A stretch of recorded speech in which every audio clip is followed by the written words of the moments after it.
Hey everyone, I'm Peter Stories here to guide you today. If you use this video to drift off to sleep, please tap like, hit subscribe, and drop a comment telling me where you're watching from and what time it is there. Now settle in, get cozy, and let yourself relax.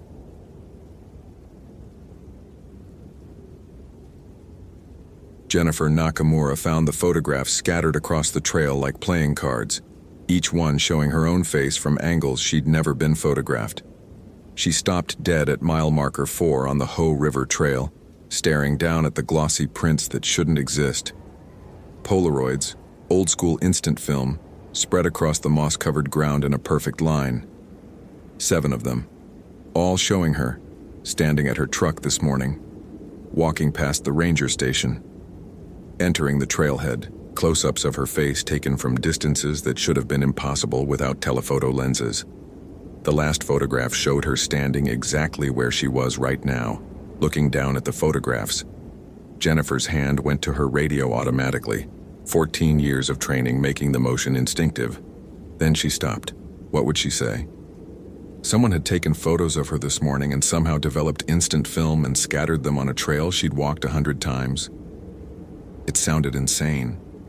She was a senior ranger at Olympic National Park, the most experienced tracker in the Pacific Northwest District.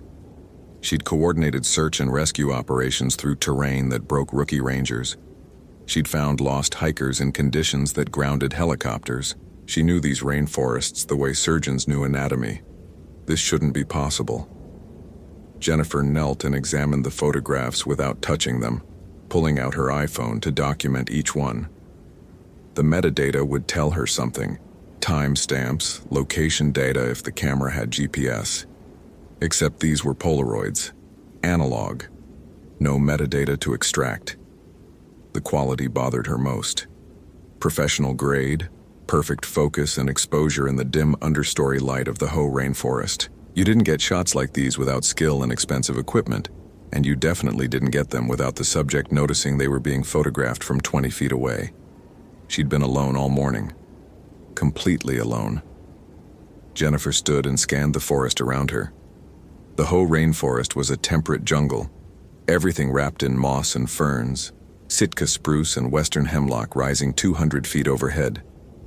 The canopy filtered sunlight into a perpetual green twilight. Visibility extended maybe 40 feet before the vegetation swallowed everything in emerald shadows. Perfect place for someone to hide and watch. "Tyler Dawson!" Her voice carried through the humid air, strong and authoritative. "If you can hear me, this is Ranger Nakamura. Your family filed a missing persons report 3 days ago. I'm here to help you." Silence. Just the constant drip of condensation from the moss, the distant rush of the Ho River, and the complete absence of bird calls that she'd noticed but hadn't consciously registered until now. No birds. In a rainforest. That was wrong. Jennifer collected the photographs carefully, sealing them in an evidence bag from her pack. Tyler Dawson, 23 years old, experienced backpacker, had been hiking the Ho River Trail solo when he'd stopped responding to his girlfriend's texts 4 days ago. His car was still at the visitor center, tent and supplies missing, no indication of where he'd planned to camp. Standard missing person case. Or it had been, until the photographs appeared. She continued up the trail, every sense heightened. The forest pressed in around her, thick and green and alive with moisture. The path was well maintained here, a boardwalk protecting fragile root systems from foot traffic. Her boots made hollow sounds on the wood. At mile 6, she found Tyler's tent. It had been set up in a designated camping area, properly secured and staked, rainfly taut and clean. Nothing about it suggested abandonment or emergency. Jennifer approached slowly, calling out again. No response. The tent was empty. Sleeping bag neatly rolled, personal items organized in stuff sacks. No signs of struggle or hasty departure. She documented everything with her phone, then noticed Tyler's backpack sitting just outside the tent entrance. Inside the pack, wallet with ID and credit cards, phone with dead battery, first aid kit, food supplies for a week, water filter. Everything an experienced hiker would bring. Everything except the hiker himself. Jennifer plugged Tyler's phone into her portable charger and waited for it to boot. While it loaded, she noticed something else. A camera. Nice DSLR, Nikon D750, expensive gear for a 23-year-old. She checked the memory card. 273 photographs. She scrolled through them on the camera's LCD screen, watching Tyler's trip play out in reverse.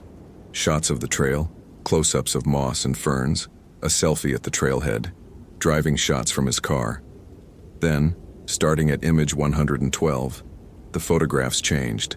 They showed the forest at night, flash frozen in the camera's flash. But in the deep shadows between the trees there were figures.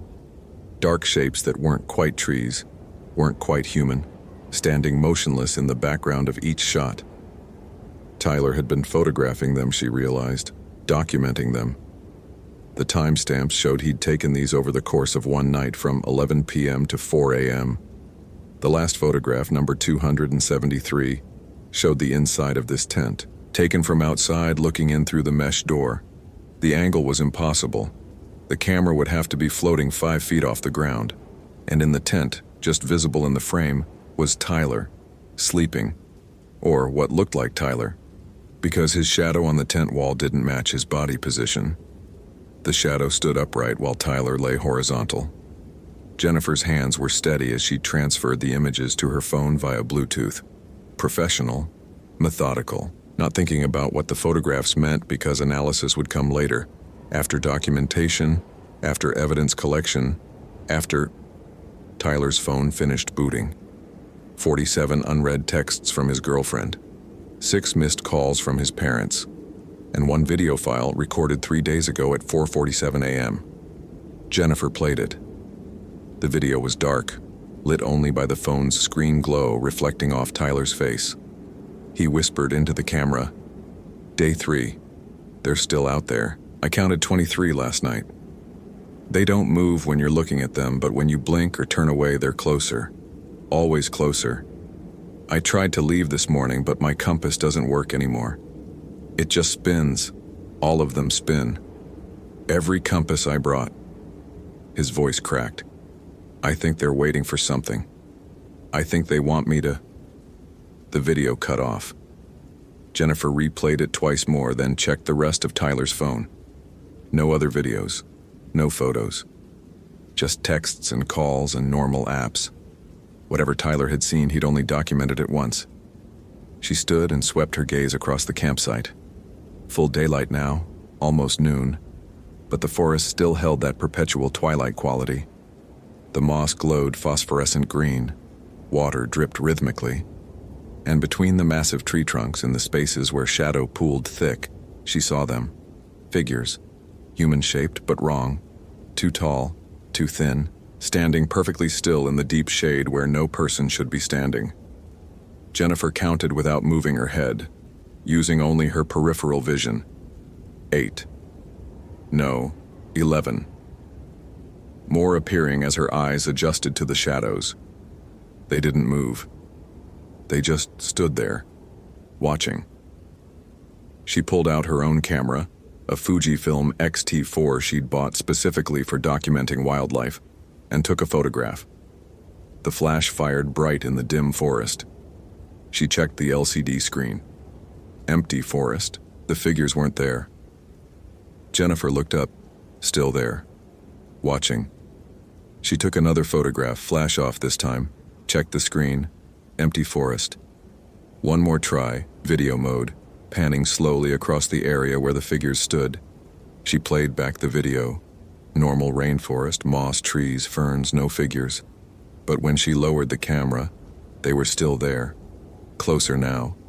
Definitely closer. One of them was maybe 30 feet away, standing beside a Sitka spruce, its form blending into the shadow so perfectly she couldn't tell where shadow ended and entity began. Jennifer's radio crackled. "Ranger Nakamura, checking status. You've been out of contact for 4 hours. Please respond. Over." She keyed the radio, eyes never leaving the figures. "Nakamura here. Located subject Dawson's campsite at mile 6, Ho River Trail. Subject not present. Evidence suggests unusual circumstances. Continuing investigation. Over." Copy that. Be advised, we've had 2 more missing person reports in the last hour. Both hikers on Ho River Trail. Both went incommunicado within the last 24 hours. Requesting you return to station for briefing. Over. 2 more. Jennifer felt something cold settle in her stomach. Negative. I'm close to subject Dawson's last known position. Need to continue while daylight holds. We'll check in at 1600 hours. Over. Long pause. Then, understood. Be careful out there, Jen. Something feels wrong about this one. Over and out. The radio went silent. Jennifer looked back at the shadow figures. They hadn't moved, but there were more of them now. At least 20, 30. Hard to count because they seemed to multiply in her peripheral vision, appearing in spaces that had been empty a moment before. She made a decision based on 14 years of experience and a gut instinct that had never failed her. Tyler was still alive. He'd left his supplies because he'd been chased, and he'd gone deeper into the forest where the shadows were thicker. Jennifer shouldered her pack and left the tent behind, heading up the trail toward Blue Glacier.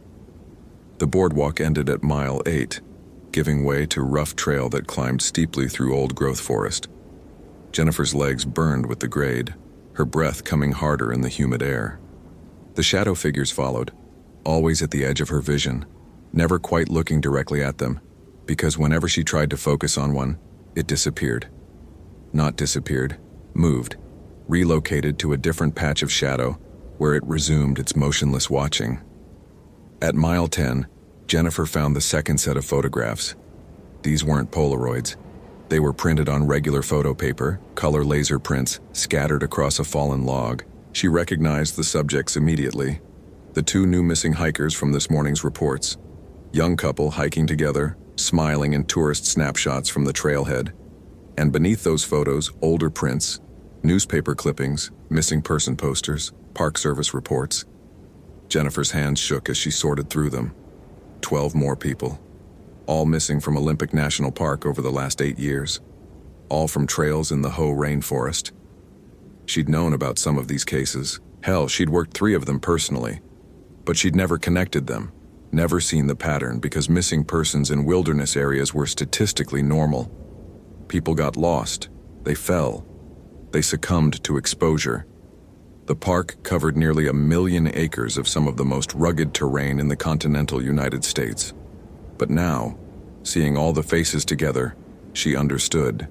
They hadn't gotten lost. They'd been taken. A sound reached her through the trees. Breathing, heavy and rhythmic, like someone sleeping but coming from multiple directions at once. Jennifer turned slowly, tracking the sound. The shadow figures had multiplied. Hundreds of them now, standing in every patch of darkness between the trees, their forms humanoid but stretched, elongated, some 8 feet tall, some crouched low to the ground. And they were breathing. All of them. In perfect synchronization. Jennifer's rational mind tried to parse it. Mass hallucination brought on by environmental factors, possibly fungal spores or gas emissions from decaying vegetation. The Ho rainforest had unique fungal ecosystems. Maybe there was a psychotropic element, something that induced shared visual phenomena. Except that didn't explain the photographs, didn't explain Tyler's missing compass functionality, didn't explain the breathing she was hearing with her own ears. Jennifer Nakamura, her name spoken in a voice that wasn't quite sound, more like pressure in her ears, syllables formed from condensation and shadow. You have walked these forests for 14 years. You have found those who were lost. You have saved those who were dying. But you have never seen us. She spun, looking for the source.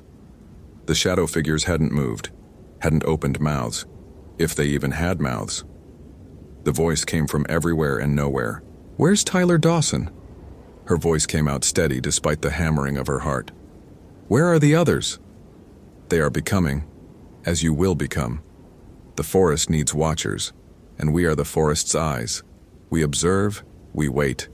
We collect those who linger too long in the deep green places where light barely reaches. Jennifer's hand found her bear spray, the canister solid and real in her grip. I'm a federal ranger. I have jurisdiction here. Release the missing persons or I will. You will what? The voice rippled with something that might have been amusement.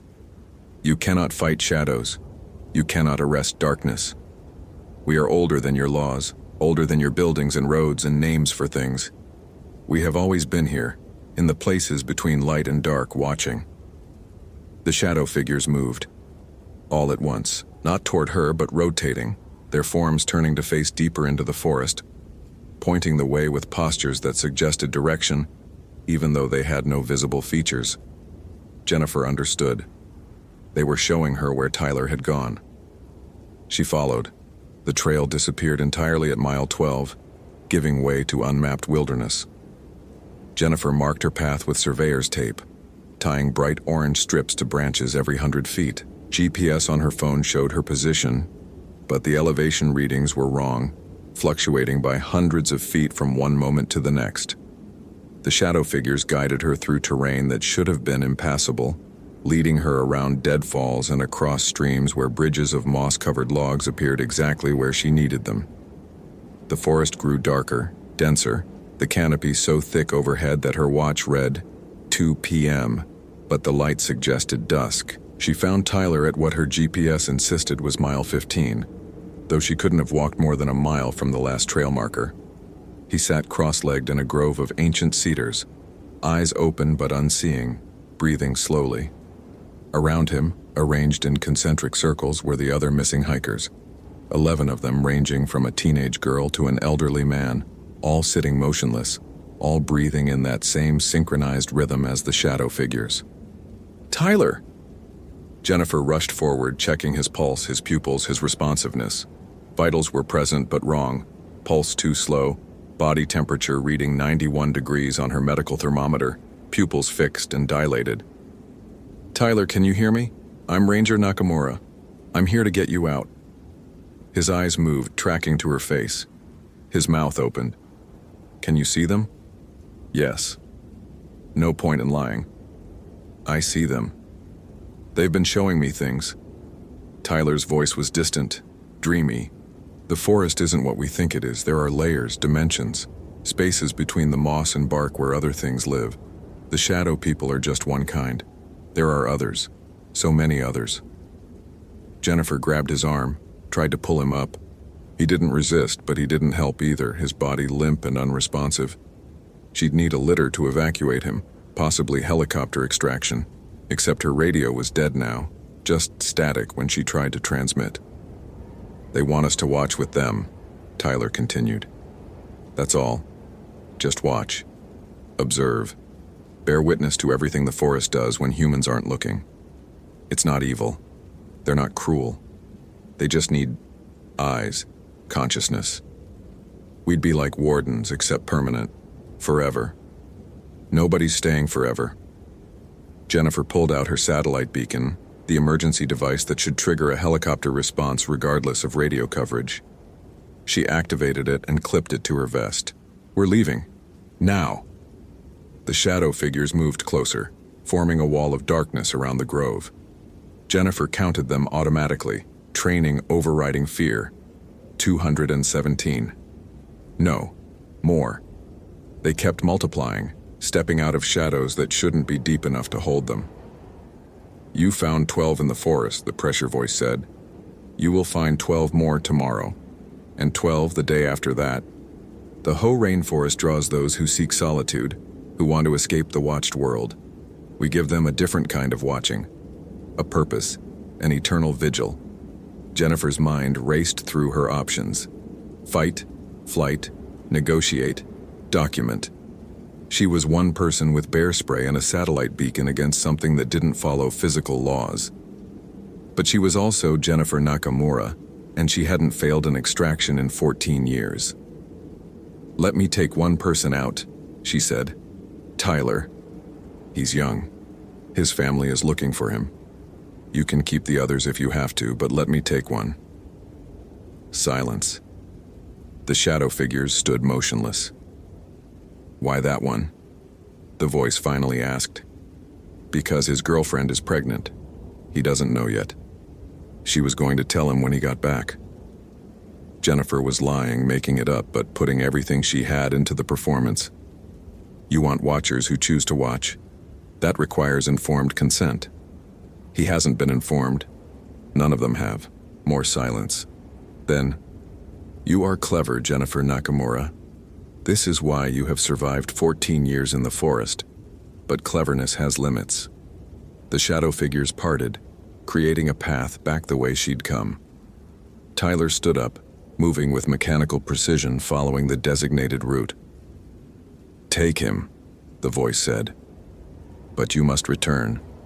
You have seen us now, truly seen us. That creates obligation.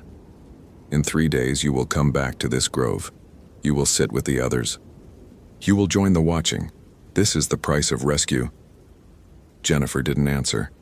She grabbed Tyler's arm and pulled him toward the path, moving fast, marking her way with more surveyor's tape.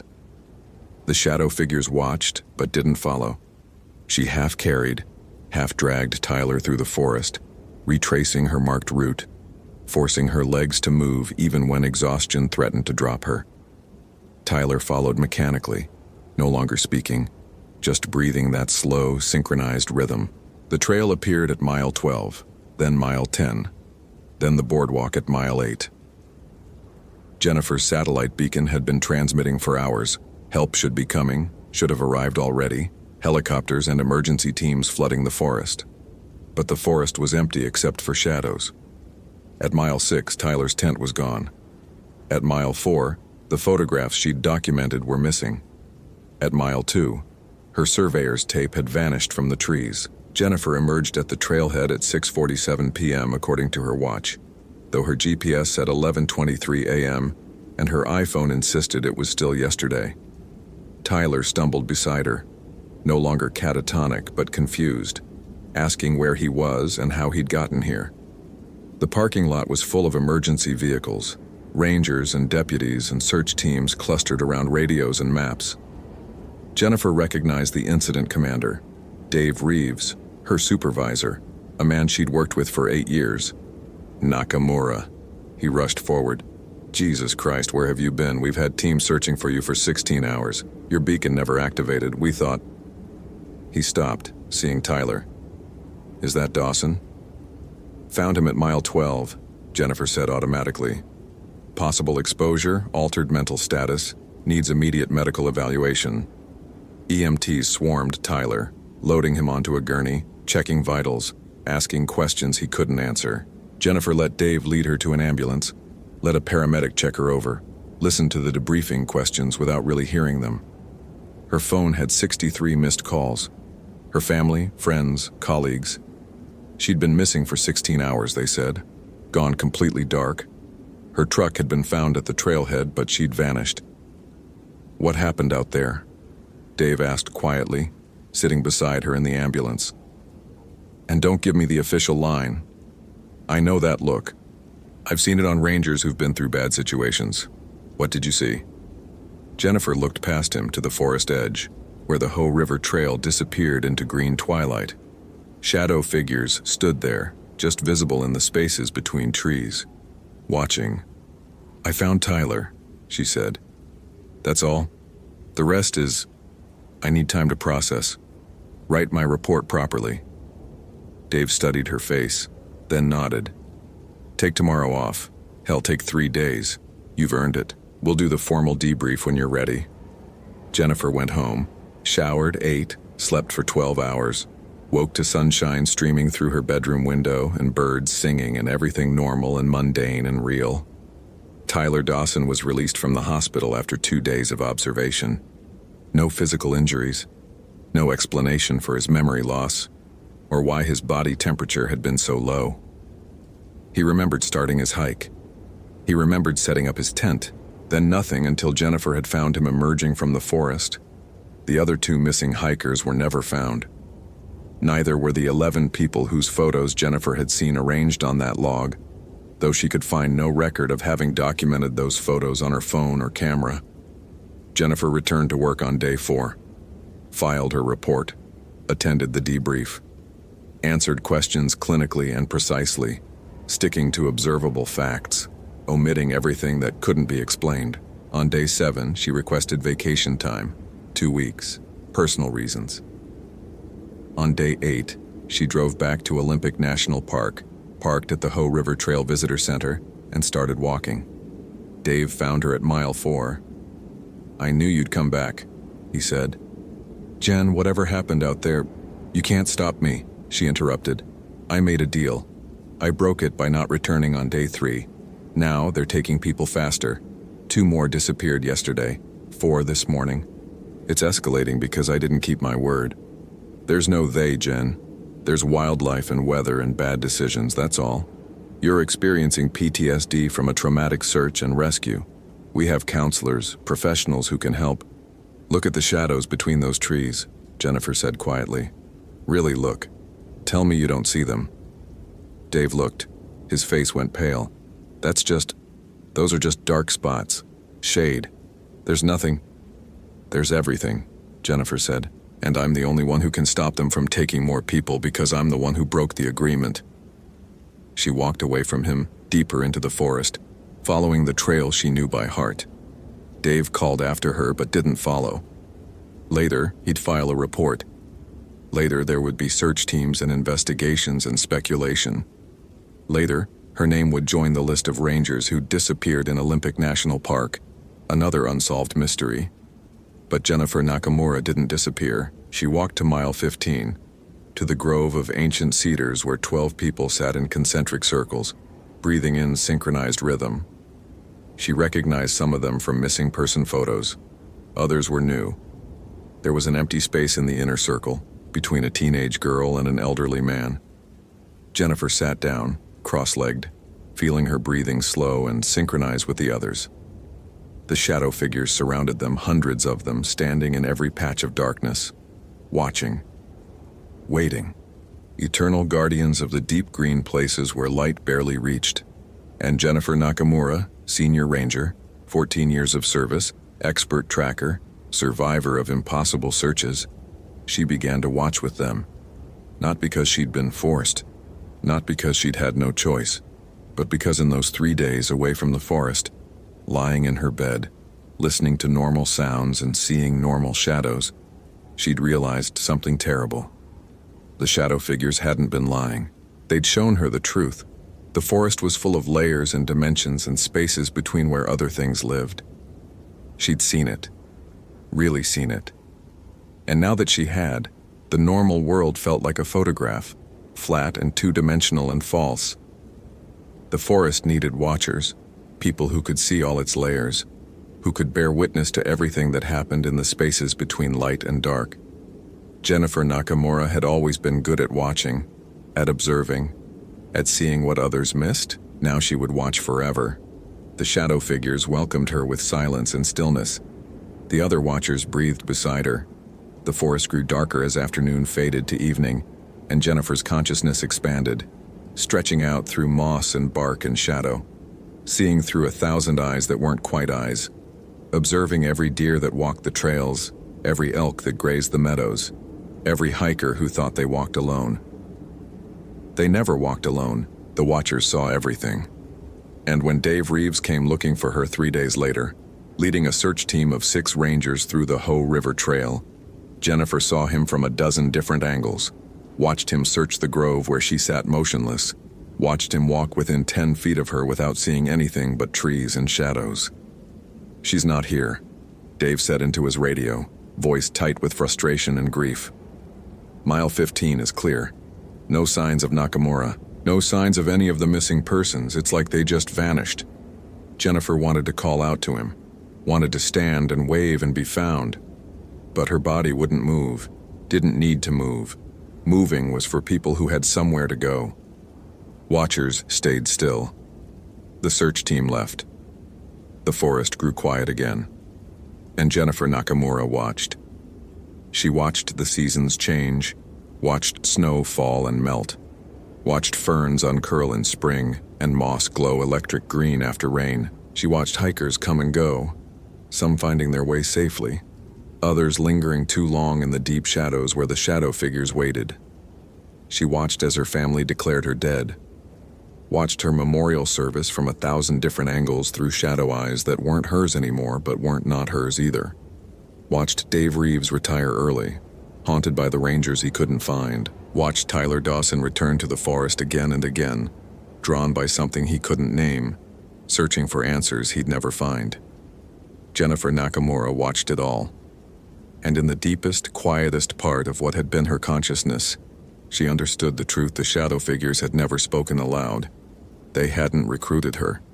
She'd been one of them all along. Those 14 years of finding lost hikers, of seeing tracks others missed, of navigating darkness that should have been impassable, she'd never been quite human, never been quite solid.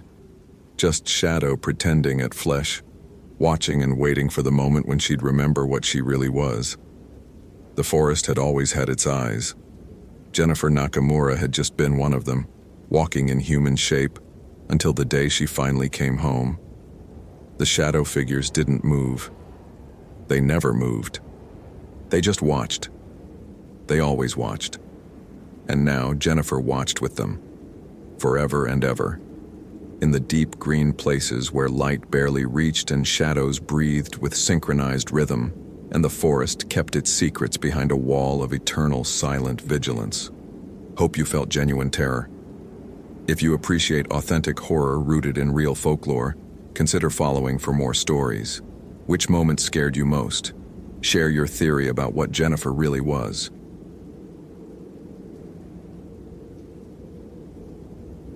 The deer had been opened from the inside. David Ramirez had field-dressed hundreds of animals in his 20 years with the Forest Service, knew every method poachers used to butcher game in the backcountry. This wasn't any of them. The white-tailed doe lay in a clearing off the Brule Lake Trail, her ribcage spread outward like petals, sternum snapped from within. No entry wound, no bullet hole or arrow puncture. The organs were gone, but there was almost no blood, just a few dark streaks frozen into the November snow. He crouched beside the carcass, his knees cracking in the 17-degree air. His breath formed clouds that hung motionless in the stillness. The forest around him was too quiet. No chickadees, no nuthatches, not even the distant drumming of a piloted woodpecker. Just the occasional creak of frozen birch limbs overhead. David pulled off his right glove and touched the deer's exposed ribs. Cold, but not frozen solid. Dead maybe 6 hours, no more than 8. The bones had a strange texture, rougher than they should be, almost porous. He'd seen calcium deficiency cause brittle bones in deer before, but never anything like this. These ribs looked partially dissolved. His Motorola radio crackled, making him flinch. "Ranger Ramirez, this is base. You at the Brule Lake Trail yet?" He pressed the transmit button. Affirmative. "Found something you're not going to believe." "The Dawson kid?" "Negative. A deer. Something's wrong with it." He paused, trying to find words that wouldn't sound insane. "I'm going to need someone from wildlife management to look at this." Static hissed for a moment. "Copy that. But David, focus on finding Tyler Dawson. Family's going crazy down here. 22 years old, experienced hiker, been missing since yesterday morning. You're our closest asset." David stood, his knees protesting. Understood. Continuing search pattern. He'd been a ranger long enough to know the statistics. Most missing persons in Superior National Forest turned up within 48 hours, usually embarrassed and dehydrated after getting turned around on unmarked trails. The forest covered over 3 million acres, stretched along the Canadian border where Minnesota thinned out into endless boreal wilderness. Easy to get lost. Harder to stay lost if you kept your head. Tyler Dawson's truck had been found at the Caribou Lake trailhead yesterday afternoon, engine cold, driver's door slightly ajar. His father had driven up from Duluth to check on him after Tyler missed a scheduled phone call. The younger Dawson had come up for a solo hiking trip, planning to camp near Eagle Mountain, the highest point in Minnesota at 2,301 feet. His gear was gone from the truck. Tent, sleeping bag, backpack, all missing. David checked his Garmin GPS. The coordinates for Tyler's vehicle were 3 miles southwest. The deer was between the trailhead and Eagle Mountain, right along the logical route Tyler would have taken. He pulled out his camera, a Canon PowerShot that the district supervisor had finally authorized last year, and documented the carcass from multiple angles. The photos would look wrong, he knew. The spreading rib cage, the missing organs, the almost total absence of blood. It would all seem impossible in the flat dimensionality of a digital image. He hiked on, following the Brule Lake Trail as it wound through dense stands of white spruce and jack pine. The snow was 6 inches deep here, deeper where it had drifted against fallen logs.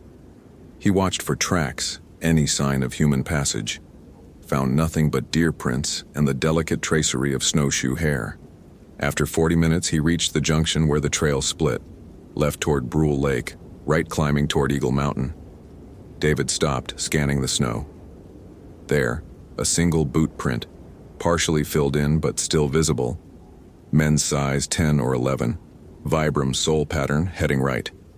He photographed it, then followed. The climb steepened. His thighs burned as he pushed upward through the snow, his breath coming harder in the thin, cold air. Superior National Forest wasn't dramatic terrain. No mountains like the Rockies, no towering cliffs. Just endless rolling hills covered in ancient forest, lakes carved by glaciers 10,000 years ago, and a silence that could swallow you whole. He found the second deer at the base of a granite outcropping. This one was a buck, 8 points, maybe 170 pounds when alive. Opened from the inside like the first, rib cage spread, organs missing, almost no blood. But this one was different. Its antlers had been snapped off at the skull, the bone bases showing the same porous, partially dissolved texture. And something had been carved into the granite beside it. David stepped closer, his pulse beginning to hammer. The carving was crude but deliberate, a circle with radiating lines like a child's drawing of the sun. Except the lines were wrong, too many of them, 40 or 50 radiating outward in uneven lengths. And at the center where the sun's face should be, there was a spiral that seemed to pull inward, deeper into the stone than should be possible. He took photos, his hands shaking slightly. Not from cold. 20 years in the Forest Service. Bachelor's degree in forestry from University of Minnesota. Master's in park management from Michigan Tech.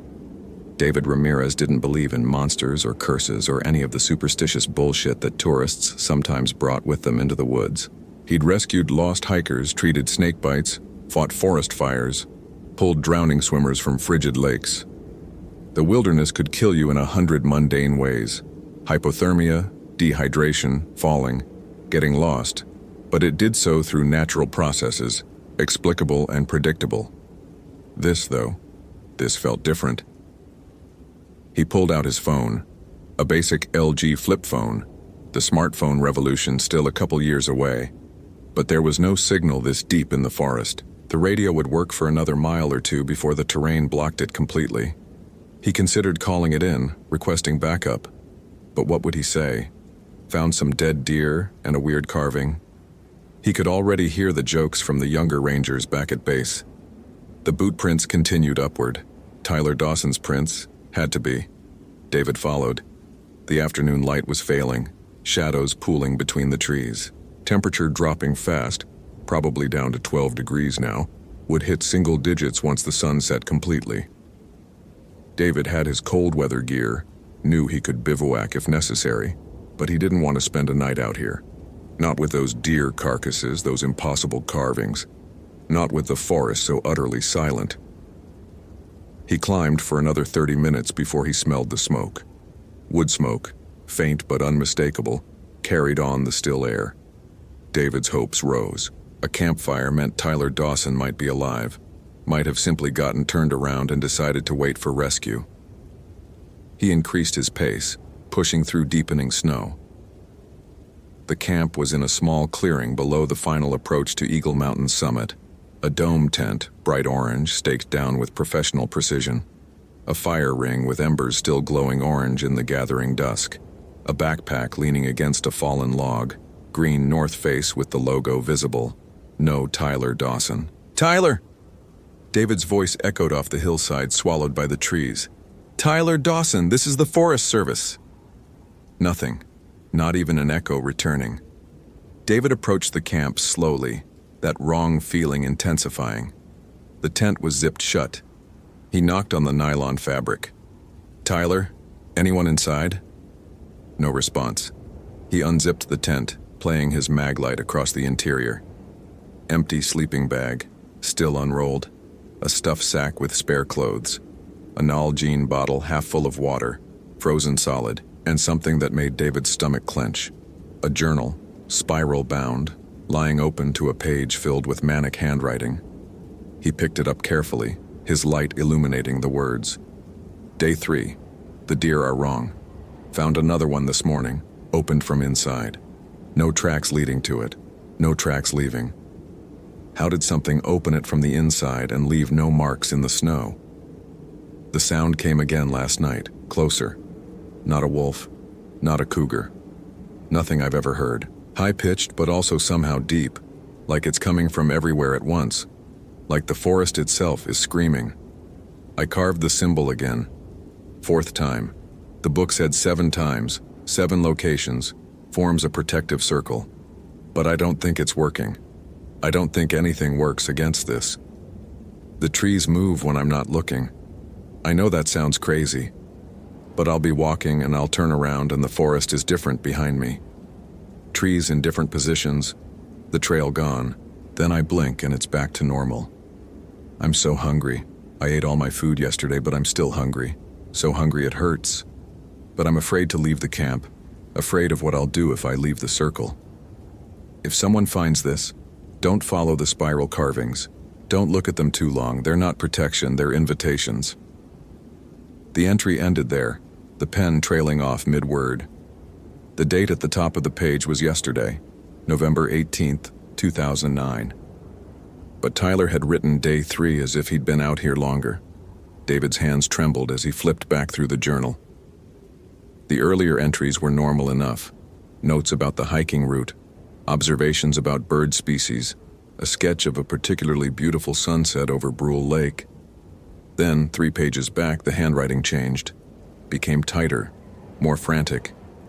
Found a book in the old foundation near Caribou Lake. Shouldn't have touched it, but I couldn't help it. The cover was leather, symbols burned into it, writing in French and something older. Latin, maybe. Something about le Wendigo, the hunger that walks, the eating that is never satisfied. There were rituals in the book, protections, 7 circles, 7 symbols. Draw them in stone and wood and earth. Keep the Wendigo at bay.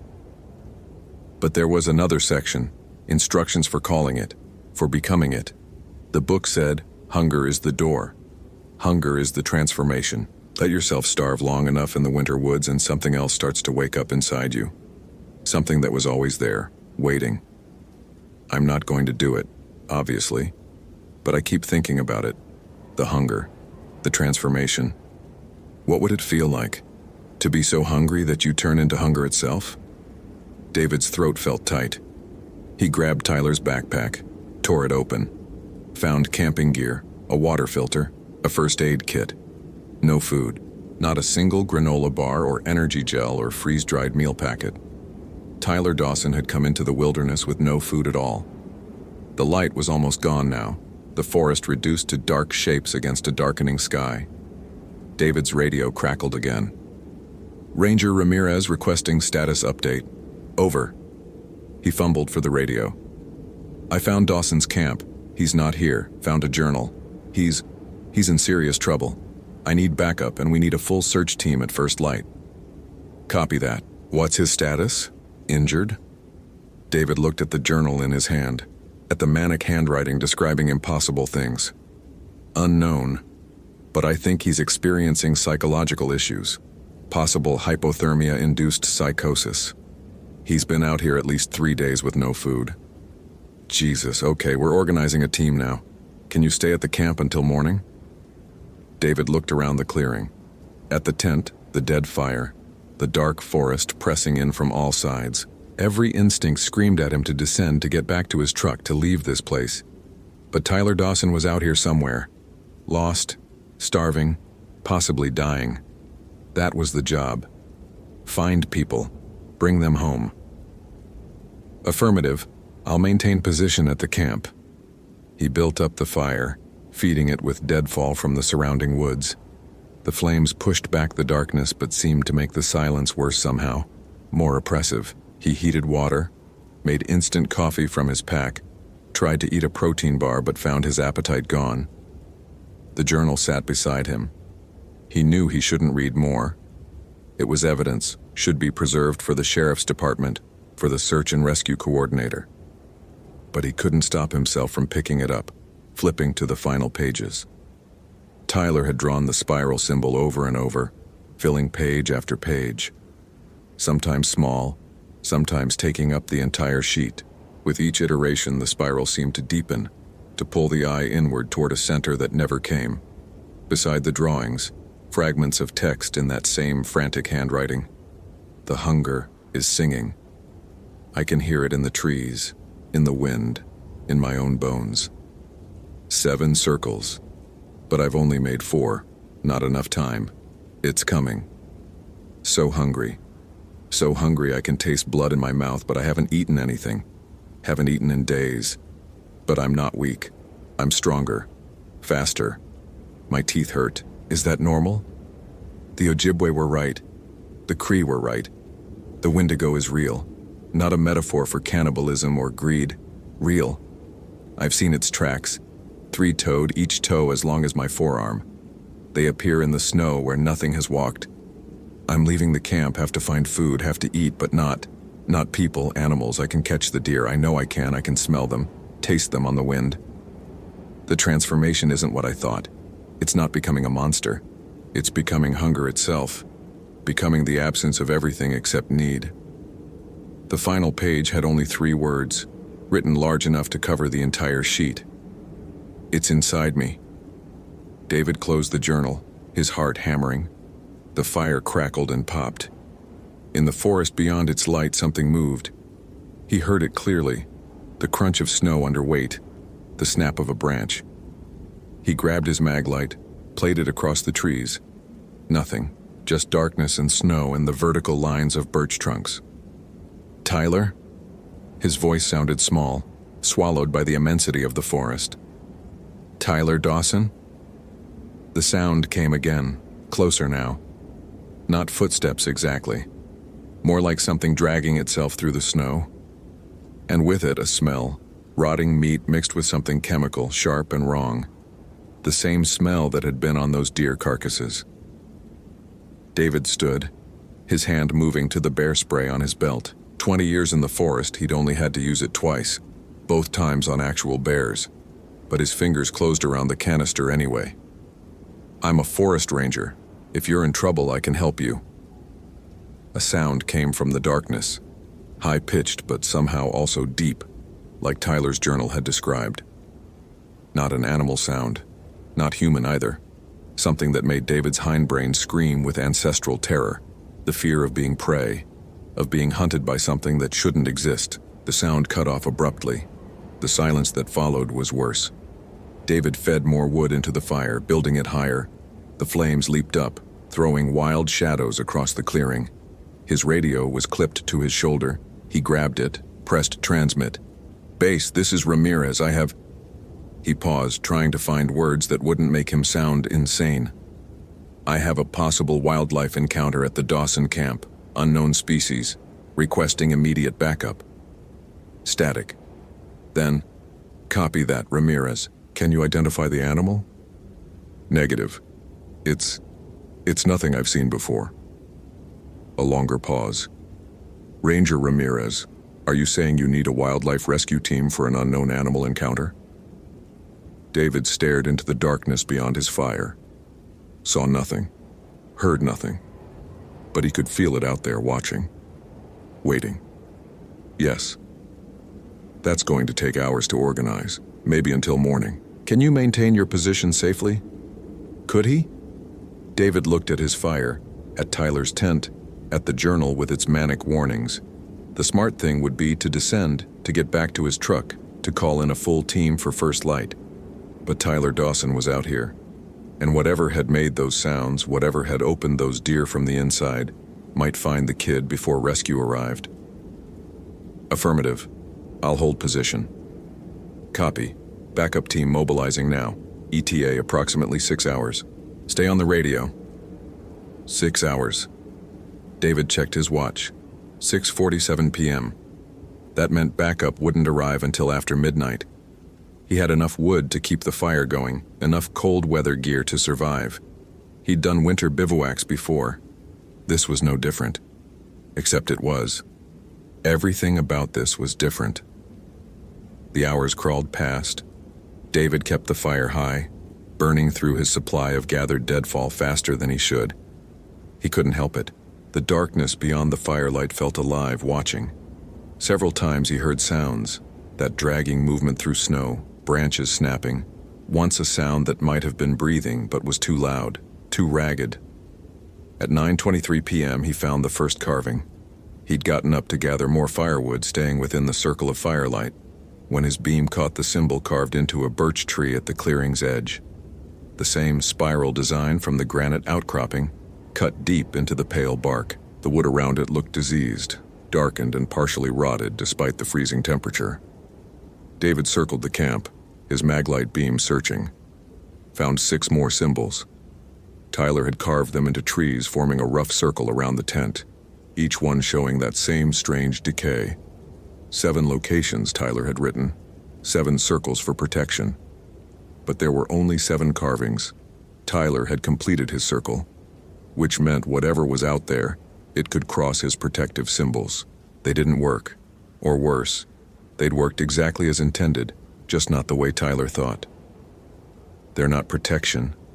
They're invitations. At 11:08 p.m., the sounds stopped completely. The sudden silence was more terrifying than the noises had been. David stood by his fire, turning slowly, trying to watch all directions at once. His breath came in short gasps that hung in the air like small ghosts. Temperature had dropped to maybe 5 degrees. His exposed skin burned with the cold. Then he heard it. A voice. "Help me." David spun toward the sound. It came from beyond the firelight, deeper in the forest upslope. A man's voice, weak, shaking. "Please, I'm hurt. Can't move." "Tyler?" David called back. "Tyler Dawson?" "Yes." "Please, fell, broke my leg. So cold." Every nerve in David's body screamed danger. This was wrong. The voice sounded strange, flat, like someone reading words phonetically without understanding them. But it could be hypothermia. Shock. Tyler might be dying out there. "Stay where you are, I'm coming." David grabbed his trauma kit, his radio, his mag light, started to step beyond the firelight, then stopped. The voice had come from uphill. But Tyler's tracks in the snow, the ones David had followed to this camp, came from downhill, and there'd been no other tracks leaving the clearing. The snow was undisturbed in the direction of that voice. "Please," the voice called again. "So hungry. Need help." The last word stretched out, the vowel sound going on too long, becoming something that wasn't language anymore. David backed toward the fire, keyed his radio with shaking hands. "Base, I need that backup now. He swallowed hard. "I have a situation." Static crackled. Then a voice, distorted and barely audible. Your position. 3 hours." The radio cut out completely. David shook it, checked the battery indicator. Full charge, but when he tried to transmit again, only dead air answered. "Please," the voice in the forest called. It sounded closer now. Still couldn't see anything beyond the firelight. "I'm hurt. Need help. So hungry." David threw more wood on the fire, remembered his bear spray, pulled it from his belt. Wouldn't do much against a bear from this distance, probably wouldn't do anything against whatever was out there. But holding it made him feel fractionally better. "I know you're not Tyler," he called into the darkness. "I know you're not human." Silence. Then a sound that might have been laughter, high and thin and utterly devoid of humor. The fire flickered, dimmed. David's blood went cold. There was no wind, nothing that should make the flames gutter like that. But they were dying, the light shrinking, darkness pressing closer. He threw on more wood. The fire roared back to life. And in that moment of brightness, he saw it. At the edge of the clearing, just where firelight met darkness, stood a figure. Tall, impossibly tall, maybe 8 feet. Emaciated, ribs visible through ash-gray skin, arms too long, hanging past its knees, ending in hands with fingers like knives. Its legs bent backward at the knee, bird-like, and its face. David's mind refused to process what he saw. The face was human and not human, stretched too long, jaw distended, mouth full of teeth that looked like broken glass. Its eyes were huge and perfectly black, no whites, no iris, just endless dark that seemed to swallow light. But worst of all was the hunger in those eyes. Not just hunger, starvation taken to a metaphysical extreme. Need so profound it had become a force of nature. Want so complete it had eaten everything else and now existed as pure absence, a void shaped like a living thing. The Wendigo. It tilted its head at an angle no human spine could achieve. Opened its mouth, and Tyler Dawson's voice came out. "I'm so hungry, David, so hungry I can't think. Can't remember being anything but hungry. Help me, please." David's hands shook so badly he nearly dropped his mag light. "You're not Tyler." "I was Tyler." The thing stepped closer, moving with an awful jerking grace like a puppet guided by an amateur. 3 days ago, or was it longer? Hard to remember. The hunger ate my memories first, ate everything, until there was only the hunger and this body that isn't mine anymore but is the only body I'll ever have again. Another step. David could see it better now in the firelight. Its skin wasn't gray. It was covered in frost, ice crystals growing from the flesh itself. When it moved, those crystals cracked and reformed. Its breath didn't steam in the cold air, because it wasn't breathing. The chest didn't rise and fall. This thing didn't need air. The book was right, it said, still using Tyler's voice but the inflection all wrong, the pauses in the wrong places. Hunger is the door. I starved myself, followed the instructions, carved the symbols, and it came. The hunger, the transformation, the thing that's always been in the winter woods waiting for someone stupid enough to invite it in. David's fingers tightened on the bear spray canister. "What do you want?" "To feed." The Wendigo's mouth spread wider, impossibly wide, the jaw dislocating with a wet crack. "To satisfy the hunger. But it can't be satisfied. I ate 2 deer, swallowed them whole, felt them inside me, still alive, screaming. But it wasn't enough. It's never enough. The hunger just grows. Grows and grows and grows until there's nothing left in the world but things to eat and the eating that never ends." It took another step. The fire dimmed again. David realized with horror that the thing's presence itself was draining the flames, sucking away the heat and light like it sucked away everything else. "Your backup isn't coming," the Wendigo said. "I ate the radio signals, drank them down like water. So hungry I can taste the electromagnetic spectrum now. Can taste your fear. Smells like copper and smoke." David raised the bear spray, aimed at the thing's face. "Stay back." "That won't work." Tyler's mouth formed words around those glass teeth. "I'm already dead. Tyler Dawson died 3 days ago when the hunger finished eating his soul. I'm what's left. The negative space. The hole in the shape of a human being." It moved fast. One moment it was 15 feet away, the next it was crossing the clearing in 3 massive strides, those backward-bending legs propelling it with horrible speed. David squeezed the trigger on the bear spray. Orange chemical fog exploded outward, engulfing the creature. The Wendigo walked through it without slowing. The spray meant nothing to something that didn't need to breathe, didn't have eyes that could sting. David stumbled backward, tripped over a log, fell hard into the snow. The thing loomed over him. Up close it was even worse. He could see the remnants of Tyler's hiking clothes hanging in frozen tatters from its elongated body. Could see where human flesh had split and reformed into something else. The face retained fragments of humanity, enough to recognize Tyler Dawson in the bones. But everything soft had been consumed, replaced by this mask of eternal starvation. "I don't want to eat you," it said. And for just a second, something human flickered in those black eyes. "I don't want to eat anything, but I can't stop. The hunger won't let me stop. It's all I am now, all I'll ever be." A hand, Tyler's hand, but with fingers stretched into talons, reached for David's face. He rolled desperately away, came up running. Behind him he heard that awful dragging sound as the Wendigo pursued, moving through the snow with impossible ease despite its unnatural gait. David ran blindly through the forest, his maglite beam bouncing crazily off tree trunks. Behind him, that high-pitched, deep sound rang out again.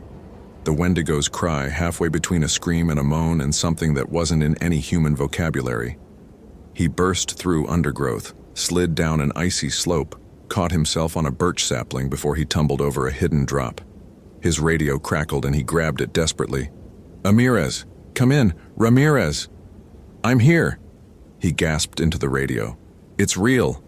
The Wendigo is real. Tyler Dawson he's become..." Static consumed his words. The temperature plummeted further. David could see his breath freezing into ice crystals in the maglite beam. Frost formed on his eyebrows, his stubble. His fingers were going numb inside his gloves. The forest had gone silent again. David spun in a circle, his light searching the darkness. Nothing. No movement. No sound. Where was it? Then he looked up. The Wendigo clung to the trunk of a massive white pine, 20 feet above the ground. Its black eyes fixed on him. It had climbed with spider-like ease, those two long fingers dug into bark. As David watched, it released its grip and fell. He threw himself sideways. The creature hit the ground where he'd been standing, the impact sending up a spray of snow. David scrambled away, his hands and knees plunging through the white powder. The maglite fell from his grip, the beam pointing off at an angle, illuminating nothing useful. "I'm sorry," the Wendigo said from behind him. Tyler's voice cracking with something that might have been genuine emotion. I'm sorry, but I'm so hungry." David's hand closed on a branch, thick as his wrist, broken and sharp at one end.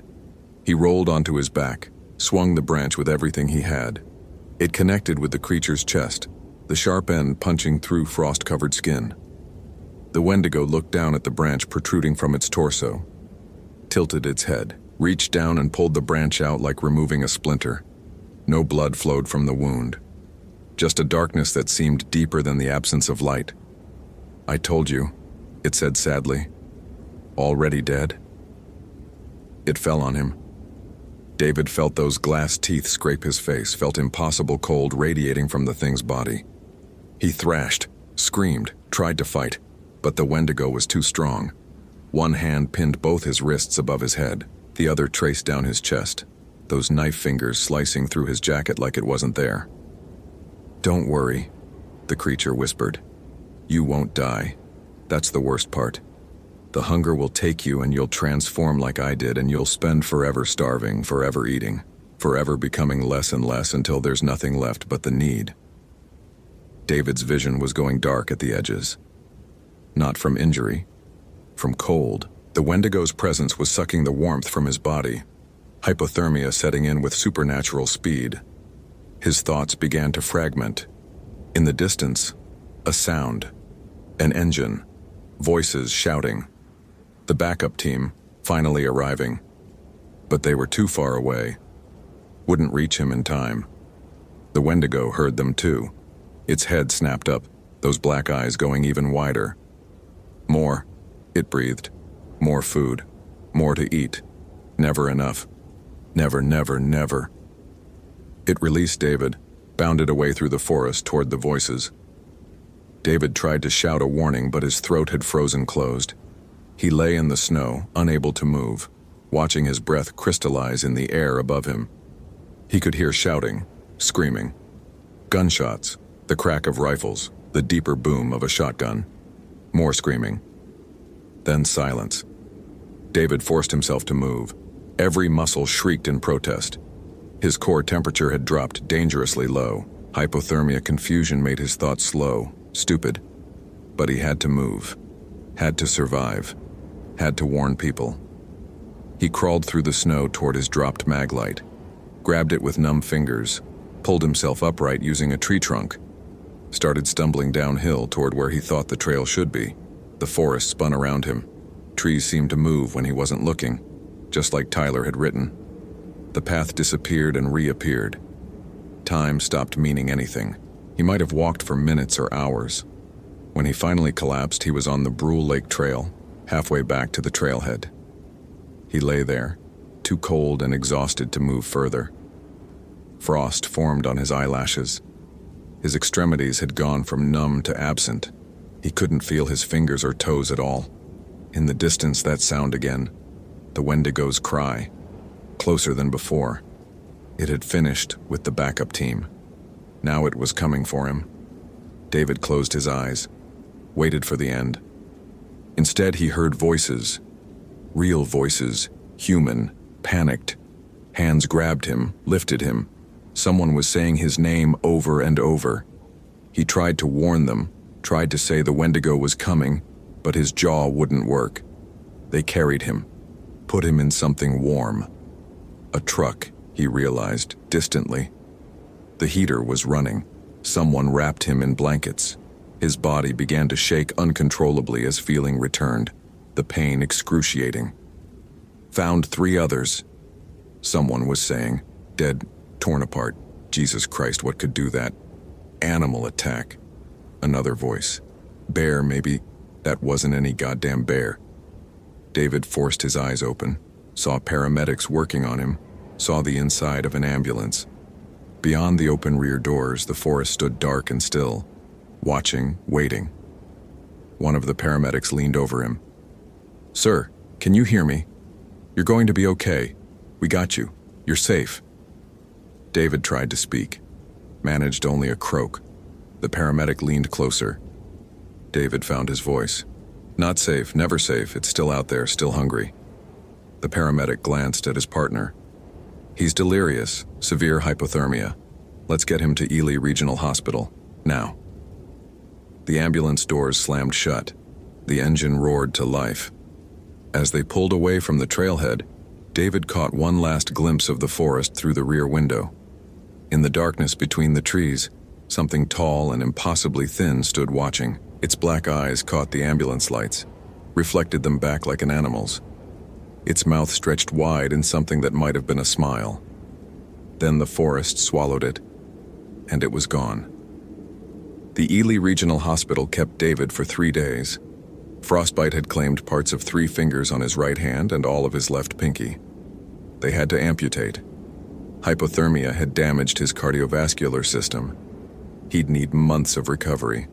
The Forest Service put him on administrative leave. There'd be an investigation into what happened.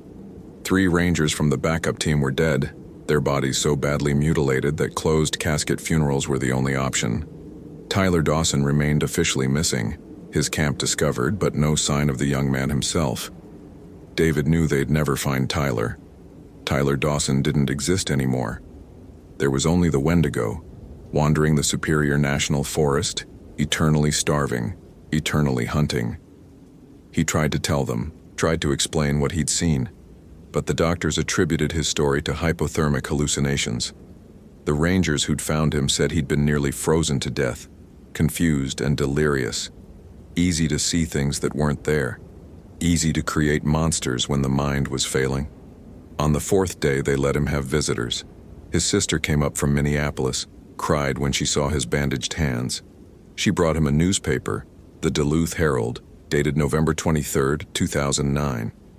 The front page story was about the deaths in Superior National Forest. Animal attack, the official report claimed. Possibly a rogue bear or pack of wolves. The forest would be closed to hikers until further notice. Buried in the bottom right corner was a smaller article. Hunter reports strange encounters near boundary waters. David read it with growing dread. 2 deer found mutilated, opened from the inside. Strange tracks in the snow, 3-toed and impossibly large. A sound at night that wasn't any known animal. 1 hunter missing. It was spreading. Hunting. Feeding. The Wendigo was still out there. When his sister left, David sat alone in his hospital room and stared at the newspaper until the words blurred. He thought about Tyler Dawson's journal, about the book the kid had found near Caribou Lake, grimoire of old magic and older hunger, instructions for transformation, for invitation, 7 symbols, 7 circles, 7 doors the ancient thing could use to cross from wherever it waited into the world of flesh and blood and meat. Tyler had carved 7 symbols, opened 7 doors, let something through that should have stayed locked away in the winter darkness of Aboriginal nightmares. David thought about those 3 rangers torn apart before they'd even understood what they faced. Thought about other hikers, other hunters, other people who'd wander into Superior National Forest not knowing the Wendigo was there, waiting, hungry, always hungry. He picked up the phone beside his hospital bed, called the district supervisor. The conversation was short, clinical. David quit the Forest Service effective immediately. Medical retirement. He couldn't go back out there, couldn't face that thing again. But even as he hung up, he knew it didn't matter. The Wendigo would spread, would hunt, would transform others the way it had transformed Tyler, through hunger, through invitation, through the dark, ancient magic that humans had always known existed, but pretended didn't. Winter was coming, truly coming, and with it, the hunger that walks. David sat in his hospital room and stared at his bandaged hands. Outside the window, the first real snow of the season was starting to fall, fat flakes drifting down in the darkness, covering everything in white. Beautiful, pristine, pure. Beneath that snow, Superior National Forest waited. Endless acres of boreal wilderness, thousands of trees, hundreds of lakes, dozens of trails. And somewhere in that vastness, a thing that had once been Tyler Dawson stood motionless in the cold, not breathing, not blinking, just watching, waiting, starving, always starving. The hunger would never end, would never be satisfied. It would hunt until there was nothing left to eat, and then it would hunt the emptiness itself. David knew he should warn people, should tell the truth no matter who believed him, but who would listen? He'd tried to tell the authorities. They'd dismissed it as hypothermia-induced delusions. He'd told the doctors. They'd suggested psychiatric evaluation. The truth was too horrible, too impossible. Easier to believe in rogue bears and pack-hunting wolves than in the Wendigo. Easier to rationalize the mutilated deer, the missing hikers, the sounds in the darkness. Easier to die ignorant than live with the knowledge of what hunted in the winter woods. David closed his eyes. Behind his lids, he saw those black eyes again. Saw Tyler Dawson's face stretched over something that wasn't human. Heard that voice saying, "I'm so hungry," over and over. The words losing meaning, becoming just sound, becoming hunger itself vocalized. The newspaper lay on his lap, already creasing where his bandaged hands had gripped it too tightly. 2 deer found mutilated. Strange tracks. 1 hunter missing. It was just beginning. Beyond his hospital window, snow continued to fall, covering the roads, the parking lot, the trees at the forest's edge. By morning, everything would be white, clean, new. But underneath, the hunger waited. Patient, immortal, inevitable. David Ramirez had spent 20 years as a forest ranger, had believed the wilderness could be understood, could be managed, could be kept safe through knowledge and preparation. He'd been wrong. Some things couldn't be understood, couldn't be managed, couldn't be kept at bay with radios and GPS units and protocols. Some things were older than civilization, older than humanity, older than hunger itself, because they were hunger in its purest and most ancient form, the Wendigo, and it was still out there, still hungry, still hunting. Always. Hope you felt genuine terror. If you appreciate authentic horror rooted in real folklore, consider following for more stories. Which moment scared you most? Share your theory about what happened.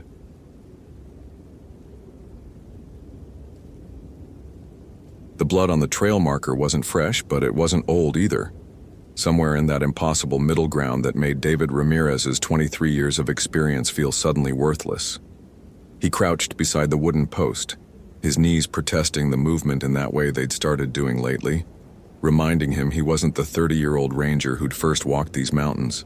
The blood had soaked into the wood grain, dark and viscous, more of it than a simple nosebleed or scraped hand would produce. David pulled out his radio, thumb hovering over the call button, then stopped. Something felt wrong about calling this in. Not wrong in a procedural sense, a potential injury on the Iceberg Lake Trail definitely warranted backup. Wrong in a deeper way, the kind of instinct that had kept him alive through 2 decades of SAR operations in some of the most unforgiving terrain in North America. The trail marker pointed northeast toward the lake, exactly where Tyler Dawson's itinerary said he'd be camping. 26 years old, experienced backpacker from Seattle, solo trip, check-in missed by 36 hours. Standard missing person case. David had worked hundreds of them. Most ended with sheepish hikers who'd lost track of time or gotten turned around. Some ended with bodies. All of them followed patterns David knew by heart. This one already felt different. He stood, scanning the surrounding forest with the methodical precision that had become second nature. Lodgepole pines stretched toward the September sky, their shadows lengthening as afternoon crept toward evening. The wind carried the smell of pine needles and stone, clean and sharp. Normal. Everything looked exactly as it should, except for the silence. David had spent enough time in these mountains to know their rhythms. The birds should be active at this hour, squirrels chattering, the rustle of small creatures in the underbrush. Instead, nothing moved. Even the wind seemed muted, as if the forest itself was holding its breath. He keyed his radio. Ranger Ramirez to base. I'm at mile marker 4 on Iceberg Lake Trail. Found possible blood evidence. Continuing search for Dawson. Over. Static crackled back, then Jennifer's voice, distant and pixelated. Copy that, David. Do you need backup? Over. Negative for now. Trail conditions are good, plenty of daylight left. I'll check in again at 1800. Over. Roger. Be careful up there. Weather Service is predicting temperature drop tonight. Over and out. David clipped the radio back to his belt and adjusted his pack. 62 pounds of gear. Emergency medical supplies, rope, flares, survival blanket, water purification tablets, MREs, his Glock 22 in its holster. Everything by the book. Everything he'd carried 1,000 times before. He moved up the trail, his boots finding purchase on the packed earth with automatic precision. The path wound through dense forest, climbing steadily. At this elevation, just over 6,000 feet, the air thinned noticeably, but David's breathing remained steady. He'd been born in these mountains, metaphorically speaking. The glacier backcountry had shaped him, taught him everything that mattered. The next marker showed more blood. Fresh enough to be tacky to the touch, smeared across the wood in a pattern that suggested someone had grabbed it for support. Or been grabbed. David photographed it with his phone, noting the GPS coordinates. 6,247 feet elevation. The lake was still another 2 miles and 1,500 vertical feet ahead. That's when he saw the first track. It was pressed deep into the soft earth beside the trail, where yesterday's rain had left the ground receptive. At first glance, it looked human, roughly the right size and shape. But the proportions were wrong. Too long, too narrow. The toe impressions extended forward in a way that suggested an unnatural gait, and the depth of the print indicated something far heavier than any human hiker. David had tracked bears, mountain lions, wolves. He'd seen deformities, unusual tracks, overlapping prints that created optical illusions. This was none of those things. He took more photographs, placed his hand next to the track for scale. His fingers, thick and scarred from decades of outdoor work, looked small beside it. The track measured 14 inches from heel to toe. Protocol said document everything, maintain objectivity, don't jump to conclusions. David had written those protocols himself, helped train dozens of rangers in evidence collection and rational analysis of wilderness incidents. He'd given lectures on avoiding cognitive bias, on seeing what's actually there rather than what fear or exhaustion might suggest. The track was real, the measurements were exact, and every instinct David had developed over 23 years was screaming at him to turn around. He didn't. Tyler Dawson was still missing. That remained the primary objective, regardless of unusual evidence. David marked the location on his GPS, took additional photographs from multiple angles, then continued up the trail. The temperature dropped noticeably as he climbed higher. What had been a mild September afternoon felt suddenly more like November, the kind of cold that came with storms.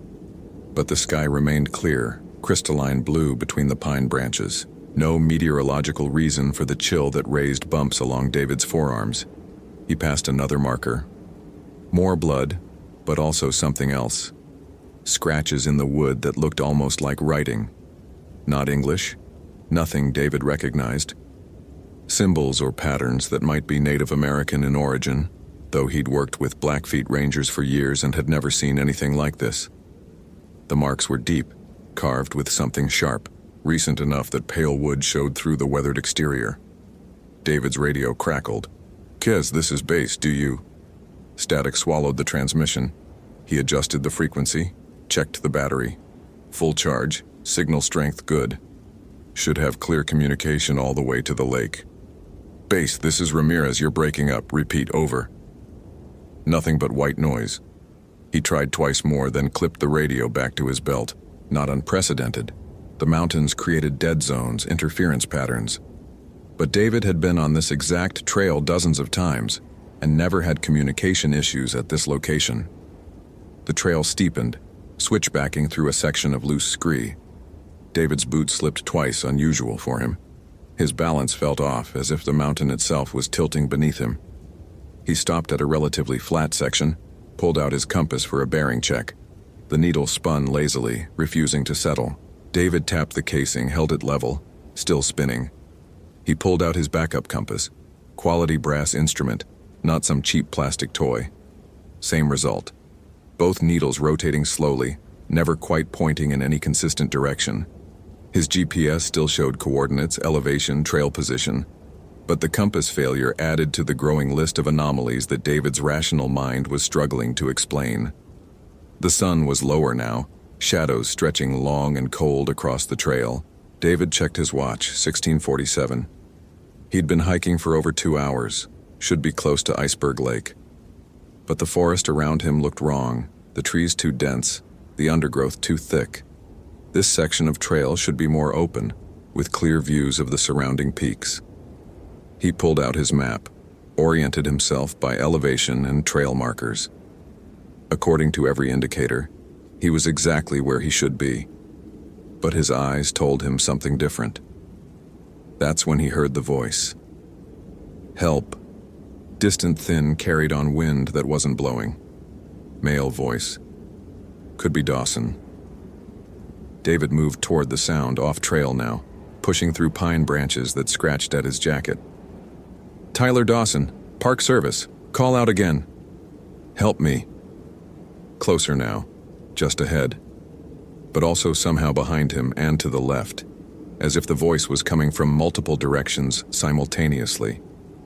David's hand moved to his holster, unsnapping it. Not drawing, no threat yet, but ready. 23 years of experience warred with instincts that felt ancient, primal. Every rational part of his brain said this was a hiker in distress, disoriented, possibly injured. But that deeper part, the part that had kept humans alive in dark forests for 10,000 years, was screaming warnings. He broke through the trees into a small clearing. Tyler Dawson stood in the center, facing away from David. Young, athletic build, wearing the REI pack and North Face jacket described in his file, completely still, posture rigid. "Tyler, I'm Ranger David Ramirez. Are you injured?" No response, no movement. David circled slowly, hand still on his holster. "Tyler, I need you to respond. Can you hear me?"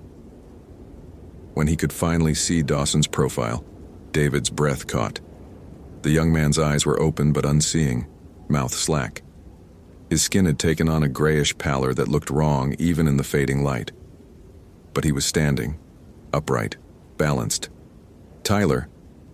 The smell hit David then. Rotten copper, meat gone bad, something chemical underneath. His eyes watered, stomach clenching. He'd smelled death before, plenty of times. This was different. This was death mixed with something else, something that didn't belong in the natural world. He pulled out his flashlight, shined it directly on Dawson's face. The eyes didn't react, didn't blink. But in the beam's illumination, David could see them moving. Not the eyes themselves, but something beneath the surface. something crawling under the skin, creating patterns of motion that made David's gorge rise. Jesus Christ. The words came out as a whisper. Tyler Dawson's mouth opened, not speaking, just opening wider and wider, jaw extending past any human range of motion. And from that impossibly stretched mouth came a sound, clicking, chittering, like 1,000 insects trying to form words. David drew his weapon, trained at center mass. "Stay where you are. Don't move." The thing wearing Tyler Dawson smiled, its head tilted at an angle that would snap a human neck, studying David with those writhing eyes. Then it moved. Fast. Too fast. One moment standing 15 feet away, the next right in front of David, close enough that he could smell its breath, fish and gangrene and winter ice. David fired, 3 rounds center mass, textbook shooting. The impacts punched through what should have been Dawson's chest, created exit wounds that wept something black and viscous. It didn't even slow down. A hand, pale, too thin, nails black and curved, wrapped around David's throat and lifted him off his feet. He fired twice more, point blank into the thing's face. The bullets tore through without effect, leaving holes that revealed not bone or brain, but emptiness, a void that seemed to swallow light. David's boots kicked uselessly. His fingers clawed at the hand strangling him, found flesh cold as January stone. His vision started to gray at the edges, lungs burning. 23 years of training, and he was about to die in these mountains he thought he knew. The creature leaned close, its ruined face inches from his own. When it spoke, the voice was Tyler Dawson's, but layered with others. Dozens of voices speaking in unison, including some David recognized from missing persons cases going back years. "So hungry," it whispered. "Always so hungry. But you taste different. You taste like these mountains. Maybe you'll last longer." It released him. David dropped to his knees, gasping, weapon fallen somewhere in the pine needles. He tried to stand, legs refusing to cooperate. The creature watched him struggle, head tilted in that wrong angle, that terrible smile never faltering. Then it was gone. Not walking away, just gone, as if it had never been there at all. David knelt in the clearing as darkness gathered, his throat bruised and aching, his service weapon somewhere in the undergrowth.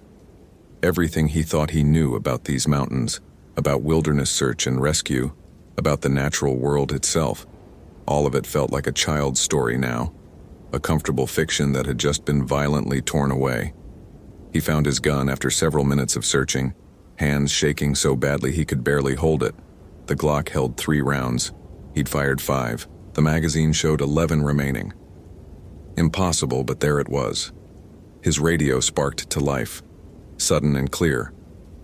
"Ramirez, this is base. What's your status? You missed your check-in. Over." David looked at his watch.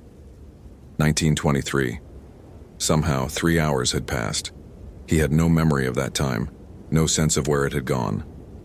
The clearing around him was empty, but pine needles showed disturbance, as if something large had been dragged through them. He keyed the radio, voice rough. "Base, this is Ramirez. I found evidence of Dawson. Situation is complicated. Requesting immediate backup and medical evac. Over." "Copy that. What's your position?" "Over." David checked his GPS. The coordinates made no sense. According to the device, he was 2 miles northwest of Iceberg Lake, in an area he knew to be impassable terrain. But the map didn't lie. Neither did the GPS satellites orbiting overhead. "I'm at..." He rattled off the coordinates, heard the confusion in Jennifer's response. "David, those coordinates put you in the Grinnell Glacier drainage. That's not on your search route. Are you injured?" "Over." "Negative on injuries, but something's wrong up here. Very wrong. I need backup before dark." "Over." Silence for several seconds. Then, "Roger, Chopper's already scrambled for another call, but I've got Frank and Sarah heading your way. ETA 90 minutes. Can you make it to a clearing for extraction?" "Over." David looked at the sky, what little he could see through the canopy. Stars were appearing hard and cold. The temperature had dropped another 10 degrees, his breath fogging now. "I'll do my best." "Base, There's something you need to know. Dawson is... Static cut him off. He tried again, got nothing but white noise. The radio was working, but something was interfering with transmission. Or something didn't want him talking to base. He started moving, picking a direction that felt right based on instinct rather than instruments. His GPS still showed those impossible coordinates, compass still spinning uselessly. But David had navigated these mountains before GPS existed, before digital anything. He knew how to read the stars, the slope of the land, the way water flowed downhill. Except nothing felt right. The stars were in wrong positions, not dramatically but subtly off, as if he was looking at a sky that was almost but not quite his own. The slope seemed to shift as he walked, uphill becoming downhill without warning. Water sounds came from directions that didn't match the terrain. He'd been in whiteout conditions, in midnight darkness, in situations where all technological navigation failed. But he'd always trusted his own senses, his accumulated knowledge of these mountains. Now even that was being taken away. The forest grew denser as he walked, trees pressing close. David had to use his flashlight, the beam cutting through darkness that felt physical, resistant. In the light's edge, he caught glimpses of movement, things that might be animals or might be something else, shapes that didn't quite resolve into recognizable forms. He heard voices, sometimes Tyler Dawson calling for help, sometimes his own voice, calling back to himself. Once his ex-wife Maria, dead 6 years now, speaking in Spanish the way she used to when she was angry. The voices never came from any consistent direction, sometimes near, sometimes impossibly distant. David kept moving, hand on his weapon, flashlight sweeping back and forth. His throat ached where he'd been grabbed, bruises already forming. Physical proof that what happened had been real, not hallucination or exhaustion. A shape loomed out of the darkness, a cabin, weathered logs and a corrugated metal roof. It shouldn't be here. David knew every structure in this section of the park, every maintained building and historical ruin. There was nothing marked on any map at these coordinates. The door hung open, interior black as a cave mouth. David's flashlight beam penetrated only a few feet before being swallowed by darkness that seemed to actively resist illumination. Common sense said, "Don't go inside." His training said, "Wait for backup, maintain safe position." But the temperature was still dropping, already below freezing, and David's gear was rated for September conditions, not November. His radio remained dead. And somewhere in the darkness, that thing that had worn Tyler Dawson's face was still out there. He checked his weapon, 11 rounds, and entered the cabin. The interior smelled of age and something else, something organic and wrong. David's flashlight revealed a single room, maybe 20 by 20 feet. A wood stove in one corner, cold and rusted. A wooden table and 2 chairs. Shelves along one wall holding mason jars filled with substances David didn't want to identify. And on the far wall, scratched deep into the logs, symbols. The same symbols he'd seen on the trail markers. David moved closer, running his flashlight over the carvings. They covered the entire wall, overlapping, some older than others. Not random. There was pattern here, structure. Some of the symbols looked vaguely Native American, others European, still others from traditions David didn't recognize. But one recurring motif appeared again and again, a thin figure with antlers, mouth open in eternal hunger. Wendigo. The word surfaced from some half-forgotten conversation with a Blackfeet ranger years ago. Spirits of starvation and greed, cannibalistic entities that haunted the northern forests. David had filed it away with other cultural stories, folklore that had no place in his rational, evidence-based approach to wilderness management. The stories were real. Standing in that cabin, looking at symbols carved by desperate or terrified hands over what might be decades, David had to accept that truth. The Wendigo was real, and it was hunting these mountains. His radio crackled. Not words, but something that might have been words once, distorted and layered until they became pure noise, painful to hear. David turned it off, the silence afterward almost worse than the static. A sound from outside. Footsteps, heavy and deliberate, circling the cabin. David moved away from the wall of symbols, positioning himself where he could see both the door and the single window. His flashlight beam trembled slightly, not from fear, he told himself, though that would have been honest. The footsteps stopped at the door. David raised his weapon, centered it on the opening. His finger found the trigger guard, ready but not committed. 23 years of training screamed at him to announce himself, give verbal warnings. But what good were procedures against something that shouldn't exist? A figure stepped into the doorway, silhouetted against the starlight. Human-shaped but wrong in proportions, too tall and too thin. David's flashlight caught it full in the face. Not Tyler Dawson this time. An older woman, maybe 60, wearing hiking clothes from decades past, faded denim and a windbreaker with a brand David vaguely recognized from the 80s. Her face was sunken, skin pulled tight over skull, eyes filmed with white. But she was moving, standing, those dead eyes somehow tracking David's position. "Ranger," the voice rattled from a throat that should have been desiccated. "You shouldn't be here, this is sacred ground. Cursed ground. Same thing, really." David kept his weapon trained on her, though bullets had done nothing to the Dawson thing. "Who are you?" "Margaret Chen. Disappeared July 1987. Or maybe I didn't disappear. Maybe I just stayed too long, listened too close to the voices in the wind." She smiled, revealing teeth filed to points. "It gets hungry, you know. The forest, the old thing that lived here before the trees, before the glaciers. It sleeps mostly, dreams cold dreams. But sometimes it wakes. Sometimes it needs to feed." "Where's Tyler Dawson? The real Tyler Dawson?" Margaret's head tilted, that same wrong angle David had seen before. "Gone, consumed, part of the mountain now like all the others. Like I am. We're just echoes, puppets. The thing wears us when it needs to interact with your world. But mostly it just hungers." David's mind raced, trying to integrate this information into some framework that made sense. "The symbols on the wall, what are they?" "Warnings, wards, prayers." Margaret gestured with a hand that had too many joints. "Doesn't matter. Nothing keeps it out when it decides to feed. The indigenous people knew. That's why they avoided these particular valleys. Why certain peaks were forbidden. Your maps are wrong, Ranger. This whole section of the park, it's not really part of your world anymore. Hasn't been for a long time." "That's not possible. You've seen it. You felt its hands on your throat." Margaret moved closer, each step accompanied by a sound like breaking sticks. "You know what's real now. The question is what you do with that knowledge. Do you run? Try to forget? Or do you stay and become part of the feast?" David's weapon hand steadied. Whatever this thing was, it was toying with him, trying to break his will before taking his body. He'd seen that pattern in predators, the playing with prey before the kill.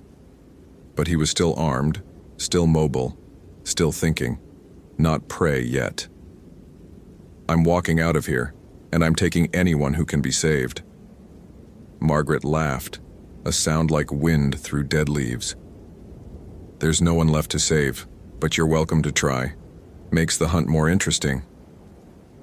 She lunged. David fired twice, center mass, watching the bullets punch through her chest with wet impacts. She didn't slow. Her hand, those too many jointed fingers, reached for his face. David dropped, rolled, came up moving toward the door. Margaret spun with inhuman speed, blocking his path. He fired again, this time at her knee. The joint exploded, bone and black ichor spraying. Margaret stumbled but didn't fall. David didn't wait. He dove through the window, glass and old wood shattering around him. He hit the ground rolling, came up running, flashlight forgotten in the cabin. Behind him, Margaret's laughter followed, along with footsteps that shouldn't be possible from someone with a destroyed knee. "Run, Ranger, run, and maybe you'll make it to dawn." Though probably not. David ran. No pretense at navigation now. No attempt to maintain bearings. Pure flight through darkness, barely relieved by starlight. Tree branches whipped at his face. Roots grabbed at his boots. His breath came in ragged gasps, the altitude finally catching up with decades of accumulated damage in his lungs. He ran until his legs gave out, collapsing against the base of a massive pine. His watch read 22:47. His GPS was dead, screen cracked. His radio remained silent. 8 rounds left in his weapon, for all the good they do. The forest around him was utterly still. No wind, no animal sounds, not even the creak of settling trees. Just silence, oppressive and expectant. Then, carried on air that wasn't moving, he heard singing. Native voices harmonizing in a language he didn't recognize. Not threatening, mournful almost. A death song, maybe, or a warning that came centuries too late. David closed his eyes, focused on breathing. Panic was the enemy. Panic got people killed in the wilderness more surely than any predator. He still had water, emergency supplies, a weapon. He could survive until dawn, until the helicopter came looking. He just had to maintain, stay rational, not let fear override his training. The singing stopped. In its place, a voice he recognized. His own voice, calling from somewhere in the darkness. "Help! Someone help me! I'm hurt!" David's mouth was closed. He wasn't speaking. But his own voice continued, desperate and pleading. "Please, I think my leg's broken. I can see lights. Please help." Another voice joined in. Jennifer from base, panicked. "David, where are you? We've got your GPS signal, but it keeps jumping. Frank and Sarah are at your last coordinates, but there's nothing there." Then Frank's voice. "Jesus Christ, what is that thing?" Sarah screaming. Gunshots, distant and rapid. Silence. David remained perfectly still, weapon ready, every muscle tensed. The voices were lies, designed to provoke response, to make him reveal his position.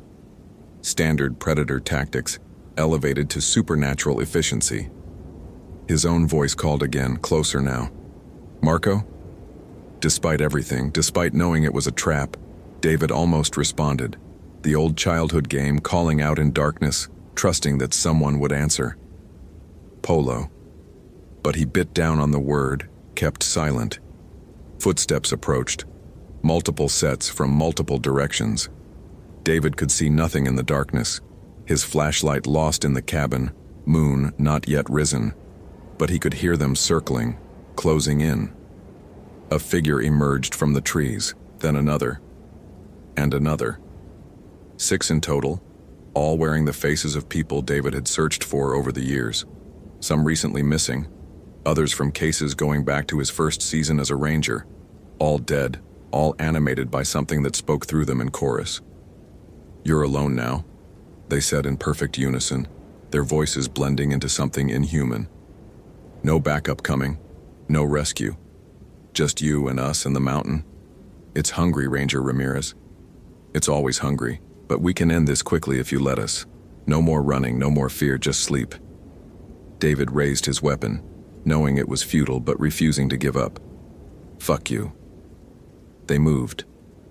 All 6 at once, converging from different angles. David fired, emptying his magazine in controlled pairs, each shot center mass, textbook shooting. The muzzle flashes lit the forest in strobe-like bursts, revealing faces twisted in hungry smiles, hands reaching, mouths opening too wide. Click. Empty. David dropped the gun, yanked his knife from its sheath. 8 inches of carbon steel, sharp enough to split hairs, utterly inadequate against what was coming. The first one reached him. A young man David had searched for 3 years ago, found dead from exposure after a week lost in the backcountry. Its hands grabbed David's jacket, pulled him close. The smell of decay was overwhelming, making his eyes water. David slammed the knife into its chest, felt the blade sink through flesh and scrape against something hard underneath. The thing didn't react, just pulled him closer, mouth opening, that black void behind its teeth expanding. Then light, sudden and brilliant, flooding the forest like daylight. A helicopter spotlight, National Park Service chopper descending between the trees in a maneuver that should have been impossible, rotor wash blasting pine needles and debris everywhere. The things wearing human faces recoiled, their borrowed flesh blistering and smoking in the light. They released David, stumbling backward, making sounds that might have been pain or rage or both. David didn't hesitate. He ran toward the light, toward the helicopter settling into a clearing he hadn't known was there. Strong hands grabbed him, pulled him into the chopper. Jennifer's face, real this time, concerned and terrified. "Go! Go! Go!" she was shouting to the pilot. The helicopter lifted, rotors screaming. Through the open door, David watched the figures below. 6 decomposing bodies standing in the rotor wash, faces upturned. As the chopper gained altitude, they moved in perfect synchronization, raising their arms toward the departing aircraft, not reaching, not threatening, waving goodbye. Then the forest swallowed them, and they were gone. David sat in the helicopter's jump seat, emergency blanket around his shoulders, paramedic checking his vitals. Real people, real equipment, real world reasserting itself. But his throat still ached from inhuman fingers. His knife was still covered in black ichor. And when he closed his eyes, he could still see that void behind Tyler Dawson's teeth. Still hear the chorus of voices promising endless hunger. "What the hell happened up there?" Jennifer was asking, her hand on his shoulder grounding him. "We lost contact for 4 hours. Your GPS was showing impossible locations. Frank and Sarah found your packet coordinates that don't match any trail. They found blood, David. A lot of blood. And symbols carved into trees." David opened his mouth to explain, to tell her about the Wendigo and the cabin and the things wearing human faces. But the words wouldn't come. Because how do you explain that the mountains you've protected for 23 years are built on something ancient and hungry? How do you tell people that the maps are lies? That whole sections of the park aren't part of the world they think they know? "I found evidence of Dawson," he said finally. "He's gone. Not lost. Gone. And there are others. Maybe dozens. The forest took them." Jennifer's expression was carefully neutral, the way people look when they're worried about your mental state. "We'll send a full team up at dawn. Document everything, find out what happened." "Don't." David grabbed her wrist, suddenly urgent. "Don't send anyone back there. That section needs to be closed, permanently. Make up a reason, rockslide danger, bear activity, whatever. But don't let anyone else go up there." "David, we can't just..." "Yes, we can. Trust me. Please." He met her eyes, let her see the truth in his face. "There are things in these mountains that aren't in any manual. Things that shouldn't exist but do. And they're hungry, Jennifer. They're always hungry." The helicopter banked, beginning its descent toward park headquarters. Through the window, David could see the familiar lights of the ranger station, the parking lot, the maintenance building. Normal world, rational world. But when he looked back toward the mountains, toward Glacier National Park, spreading dark and vast under the stars, he saw something else, shadows moving between the peaks, patterns in the tree line that might be natural or might be something watching, waiting. The park looked the same. But David knew differently now. Knew that beneath the visitor centers and maintained trails, beneath the official boundaries and GPS coordinates, something older persisted. Something that had been here before humans named these mountains, before glaciers carved these valleys. Something that would be here long after the last ranger logged out and the park was forgotten. He'd spent 23 years protecting this land and the people who visited it. Now he knew the truth. It wasn't the people who needed protection from the wilderness. It was the wilderness that tolerated human presence, allowed them to think they understood, to believe their maps and compasses actually meant something. The helicopter touched down. Medical personnel rushed forward. David let them guide him toward the ambulance, going through the motions of protocol and procedure. But part of him was still in those dark mountains, still running, still hearing voices call his name in tones that promised everything and nothing. He'd survived. That was more than Tyler Dawson could say, more than Margaret Chen or the others. But survival came with knowledge, and knowledge had a weight that David wasn't sure he could carry. Because next spring, when the snow melted and tourists returned, when hikers headed up Iceberg Lake Trail with their GPS devices and cell phones and complete confidence in their own safety, David would know what was watching them from the shadows between the trees. He'd know, and he wouldn't be able to tell them. He wouldn't. Who would believe him? Who would accept that their maps were wrong, that the mountains held pockets of something other? Better to let them hike in ignorance, trust in their equipment, believe the wilderness could be managed and understood. Better that than trying to explain that some hungers never die, that some territories never truly belong to humans, that some things in the dark places of the world are exactly as terrible as ancient stories warned. David looked back one last time before they closed the ambulance doors. The mountain stood black against the star-filled sky, beautiful and deadly and utterly indifferent to human presence. Somewhere up there, in a cabin that wouldn't be on any map, symbols were carved into wood by desperate hands. Somewhere up there, the Wendigo waited, patient and eternal, for the next hiker who strayed too far from maintained trails. And David would have to live with that knowledge, unable to save them, unable to stop it. All he could do was suggest trail closures, recommend boundary changes, and pray that nobody else wandered into that section of the park where the rules of the natural world dissolved into something much older and infinitely more hungry. The ambulance doors closed. Through the small window, David watched the mountains disappear, but he could still feel them, still sense that vast presence stretching across the landscape. The Wendigo had let him go, had let the helicopter extract him. Not mercy, just patience. It had fed recently on Tyler, Dawson, and others. It could wait for the next meal, secure in the knowledge that humans would always venture into dark places, always trust their technology over ancient warnings. David closed his eyes and tried not to think about next season, next year, the next search and rescue call that would come in from the Iceberg Lake Trail. Tried not to imagine standing in a briefing room, looking at photographs of a missing hiker, knowing exactly where they'd gone and what had taken them. 23 years of experience, and none of it mattered. The mountains had shown him truth, and truth was heavier than any pack he'd ever carried. Outside, the autumn wind whispered through the pines, carrying voices only he could hear now, promising that the forest remembered, that the hunger never slept, that some territories would never truly belong to those who tried to map them. David shivered beneath his emergency blanket and waited for dawn, knowing that daylight would change nothing, that the darkness in those mountains existed beyond mere absence of light. The Wendigo was patient. It would wait, and eventually, inevitably, someone else would stray from the marked trails into regions where compasses spun uselessly and GPS coordinates lied. And David would know, would remember, would be unable to stop it. That was the real horror, not what he'd seen, but what he'd learned.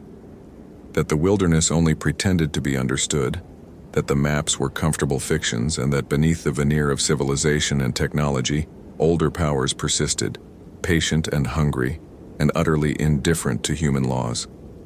He'd survived. But survival meant carrying that knowledge forward, meant living with the understanding that his life's work, protecting this park and its visitors, had been built on illusions. The park couldn't be protected because it had never truly been tamed. The visitors couldn't be kept safe because the danger was woven into the landscape itself. All he could do was remember and warn whoever would listen, and hope that next time the hunger struck, it would be quick. The ambulance pulled away from the ranger station, heading toward the hospital in Kalispell. David kept his eyes closed and tried not to hear the wind, tried not to recognize the voices it carried, tried not to understand the words they whispered in languages that predated human speech. But he heard them anyway, would always hear them now. The mountains remembered. The Wendigo waited. And somewhere in the vast darkness of Glacier National Park, in places that existed on no map and answered to no authority, ancient hungers stirred and dreamed cold dreams of the meals yet to come. Hope you felt genuine terror. If you appreciate authentic horror rooted in real folklore, consider following for more stories. Which moment scared you most? Share your theory about what happened.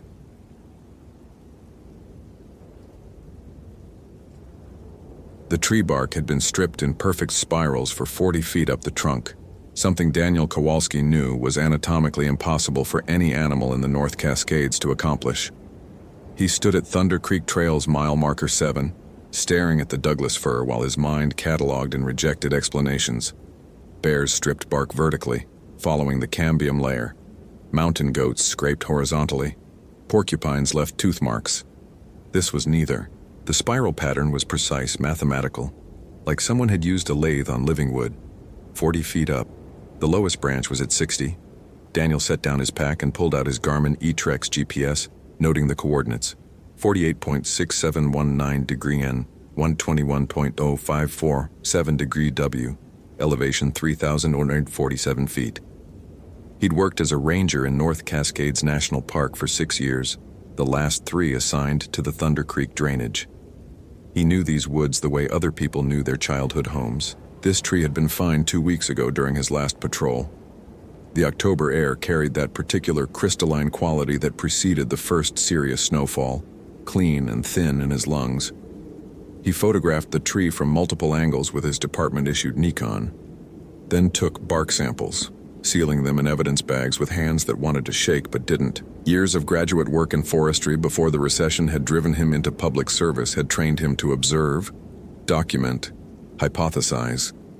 The scientific method was a bulwark against uncertainty. The bark samples felt wrong in his hands. Too light. He held one up to the slanting afternoon sun and saw it had been hollowed from the inside. The wood pulp consumed entirely, leaving only the outer shell. Like something had drunk the tree. Daniel's radio crackled, normal static not worth noting except that his mind seized on the familiar sound like a lifeline to the rational world. He clipped it back to his belt without checking in. He had 3 more hours before he needed to report to Marble Mount Station. He found the first sign of Ashley Ningian 20 yards further up the trail. Her North Face jacket hung from a branch at eye level, neatly draped as if placed there deliberately. Daniel recognized it immediately. Distinctive teal color, yellow reflective strips. The same one she'd been wearing in the photo her sister had showed him 3 days ago when she'd filed the missing person report. Ashley had been hiking alone, hadn't checked in with anyone for 5 days, and her car was still parked at the Thunder Creek trailhead, with her keys in the wheel well where she apparently always left them. Solo hiker, experienced, prepared, the sister had said, voice tight with the kind of controlled panic that came from knowing something was wrong but having no proof yet. She does this trail twice a year. She knows it. Daniel put on latex gloves before touching the jacket. The fabric was clean. No tears, no blood, no signs of struggle. He checked the pockets. Empty, except for a Cliff Bar wrapper and a folded topo map. The map showed Thunder Creek Trail with several spots marked in red pen. Mile 4, Mile 7, Mile 12, Mile 15. He was at Mile 7, the same location as the stripped tree. He looked back at the spiral-carved Douglas fir, then at the jacket hanging in perfect display. The coincidence made his jaw tighten. Daniel didn't believe in coincidences, but he believed in patterns, and patterns required investigation. The temperature dropped as he continued up the trail, a plunge of at least 10 degrees that his body registered even though his thermometer showed no change. His breath clouded, thick and immediate.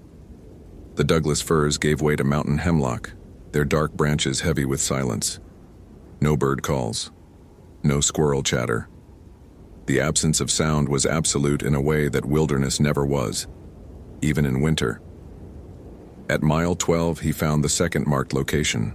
A cairn had been built in the center of the trail, stones stacked in a spiral pattern that made his stomach clench with recognition. Too precise, too deliberate, and beside it, scratched into the dirt in letters 2 feet high, hungry. Daniel's hands were steady as he photographed the cairn, documented the message, checked his GPS. 48.7124 dig, 121.0891 degree W, elevation 4,503 feet. All data points, all facts. Nothing here that couldn't be explained by human activity.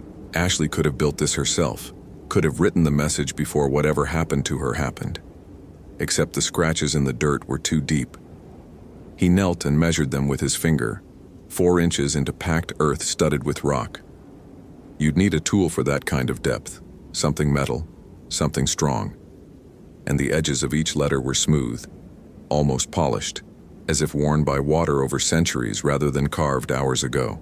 His Motorola XTS-5000 radio hissed with a burst of static that resolved into the voice of Karen, the Marble Mount dispatcher. Ranger Kowalski, checking status. You're running late for check-in. Over. Daniel thumbed the transmit button. Kowalski here. I'm at Thunder Creek Mile 12 investigating evidence related to the Nguyen case. Found subject's jacket at Mile 7, possible cairn marker at current location. Continuing to Mile 15. We'll check in at 1800 hours. Over. Copy that. Be advised, weather service is calling for temperature drop tonight. Possible snow above 4,000 feet. Don't push it too far. Over. Understood. Kowalski out. He clicked off the radio and stood, shouldering his pack. The weight was familiar, reassuring. 3 liters of water, first aid kit, emergency bivvy, fire starter, extra batteries, protein bars, topographical maps. Standard overnight patrol kit. He'd done this loop dozens of times. The trail climbed steadily toward Trikuni Peak, switchbacking through old growth that hadn't seen significant fire damage in centuries. Daniel knew the statistics.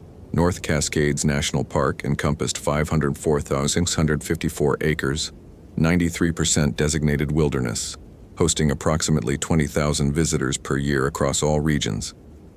Thunder Creek Trail saw maybe 300 hikers annually. Remote, isolated, easy to disappear in. But people didn't just disappear. They fell. They got hypothermic. They made bad decisions and suffered consequences. There was always an explanation. Always a chain of causation that led from A to B to C. The third marked location appeared at Mile 15, like a wound in the landscape. The trees had been cleared in a perfect circle, 40 feet in diameter. Every trunk cut at exactly the same height, 7 feet. The cuts were smooth, surgical, impossible without power tools that no one could have hauled this far up the trail. In the center of the clearing sat Ashley Nguyen's backpack, unzipped and empty. Daniel approached slowly, every nerve firing warnings his rational mind tried to suppress. This was evidence. This was a crime scene. This required documentation and protocol, and careful preservation of everything he saw. The backpack's contents had been arranged in concentric circles around it. Inner circle, sleeping bag, tent, camp stove.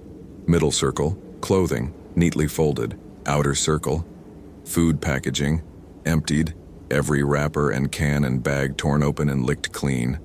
A week's worth of supplies consumed. He photographed everything, hands steady through pure will, while his mouth filled with saliva that tasted like copper. The food packages bothered him most. Not the fact that they'd been emptied. That made sense if someone was hungry enough. But the way they'd been arranged, the precision of it, and the fact that every single item showed signs of teeth. Not human teeth. The marks were too large, too numerous, scattered across the packaging like something had gnawed frantically, unable to satisfy itself. Daniel collected samples, documented everything, checked his GPS one more time. 48.7634 degree N, 121.1276 degree DW. Elevation, 5,287 feet. The sun was dropping toward the peaks, throwing long shadows across the cleared circle. He had maybe 90 minutes of good daylight left. His training said to return now, report findings, wait for the SAR team to mount a proper search with full support. His gut said Ashley Nguyen was still out here somewhere, and every hour mattered. He made the call based on data. Core temperature still stable, weather holding, enough light to reach the next ridge and assess. He'd turn back if conditions deteriorated. The trail beyond Mile 15 climbed steeply, gaining 800 feet in the next mile. Daniel's breath came harder, not from exertion but from the cold that had intensified to an aching pressure in his chest. His thermometer read 42 degrees.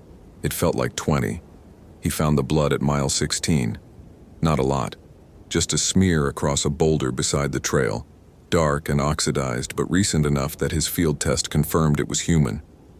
AB positive, same blood type listed in Ashley's medical records that her sister had provided. Daniel swabbed it, sealed it, marked the location. Evidence, facts. A story beginning to emerge. The story said Ashley had made it this far. The story said she'd been injured, bleeding. The story said she'd continued up the trail anyway instead of turning back. Why? Daniel looked up the path, watching it disappear into shadows between the hemlocks.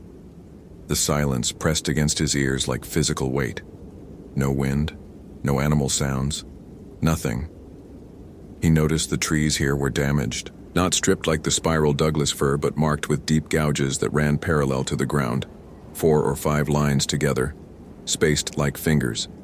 Except no bear could reach 10 feet up a trunk, and no bear left marks that deep. Daniel touched one gouge and found it sticky with sap that had frozen in the cold. Fresh. Hours old, maybe. Something was bleeding these trees. His scientific mind provided the word exudate.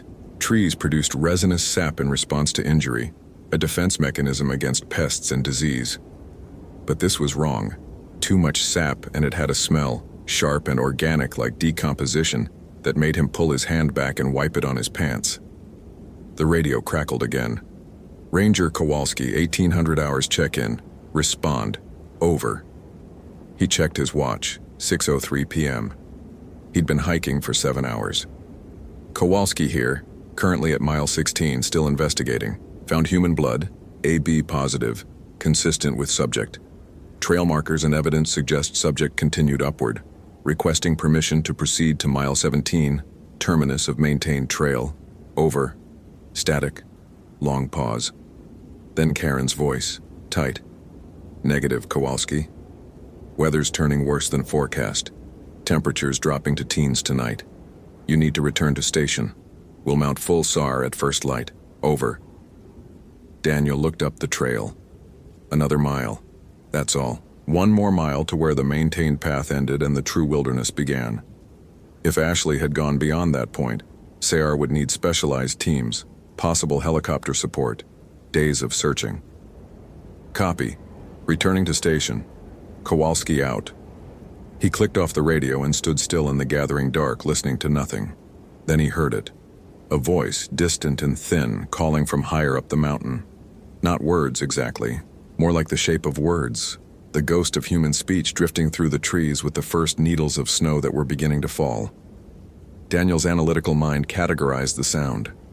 Auditory stimulus, possibly wind through tree branches creating harmonic resonance that the brain interprets as speech.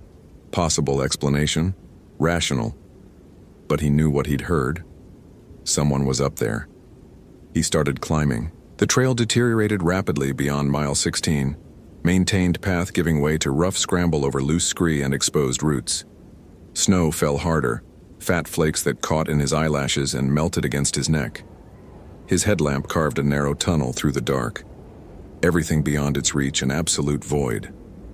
At 6,147 feet elevation, the trees ended. Above, only bare rock and ice stretched toward Trikuni Peak's summit. Daniel swept his headlamp across the transition zone and saw it immediately. A cave entrance, small and irregular, half hidden behind a boulder fall. And leading to it, a trail of bare footprints in the fresh snow. Human feet, small. Woman size 7, same as listed in Ashley's description. Except they were wrong. The stride was too long, the depth inconsistent, and the toes. Daniel knelt and examined the clearest print. The toes showed elongation, the proportions distorted. He stood and aimed his light at the cave. The footprints went in. None came out. Ashley Nguyen. His voice cracked against the stone and died without echo. If you can hear me, this is Park Ranger Daniel Kowalski. I'm here to help you. Please respond. Silence. Then from inside the cave, that sound again. The ghost of words, closer now, almost understandable. Daniel pulled out his Motorola and keyed it. Nothing but static. Too much rock, wrong angle for relay towers. He was alone. He entered the cave. The passage was narrow, forcing him to turn sideways, rock scraping his pack. His headlamp showed stone walls slick with ice, the floor descending at a steep angle. The footprints continued, clearer here in the thin layer of snow that had blown inside. He followed them down. The cave opened into a chamber maybe 20 feet across, ceiling lost in darkness above. Daniel's light found the walls first, covered in markings, thousands of them scratched and gouged and carved into the stone. Spirals. The same spiral pattern from the tree, from the cairn, repeated endlessly, overlapping, some ancient and worn smooth, others fresh and sharp. Then his light found Ashley.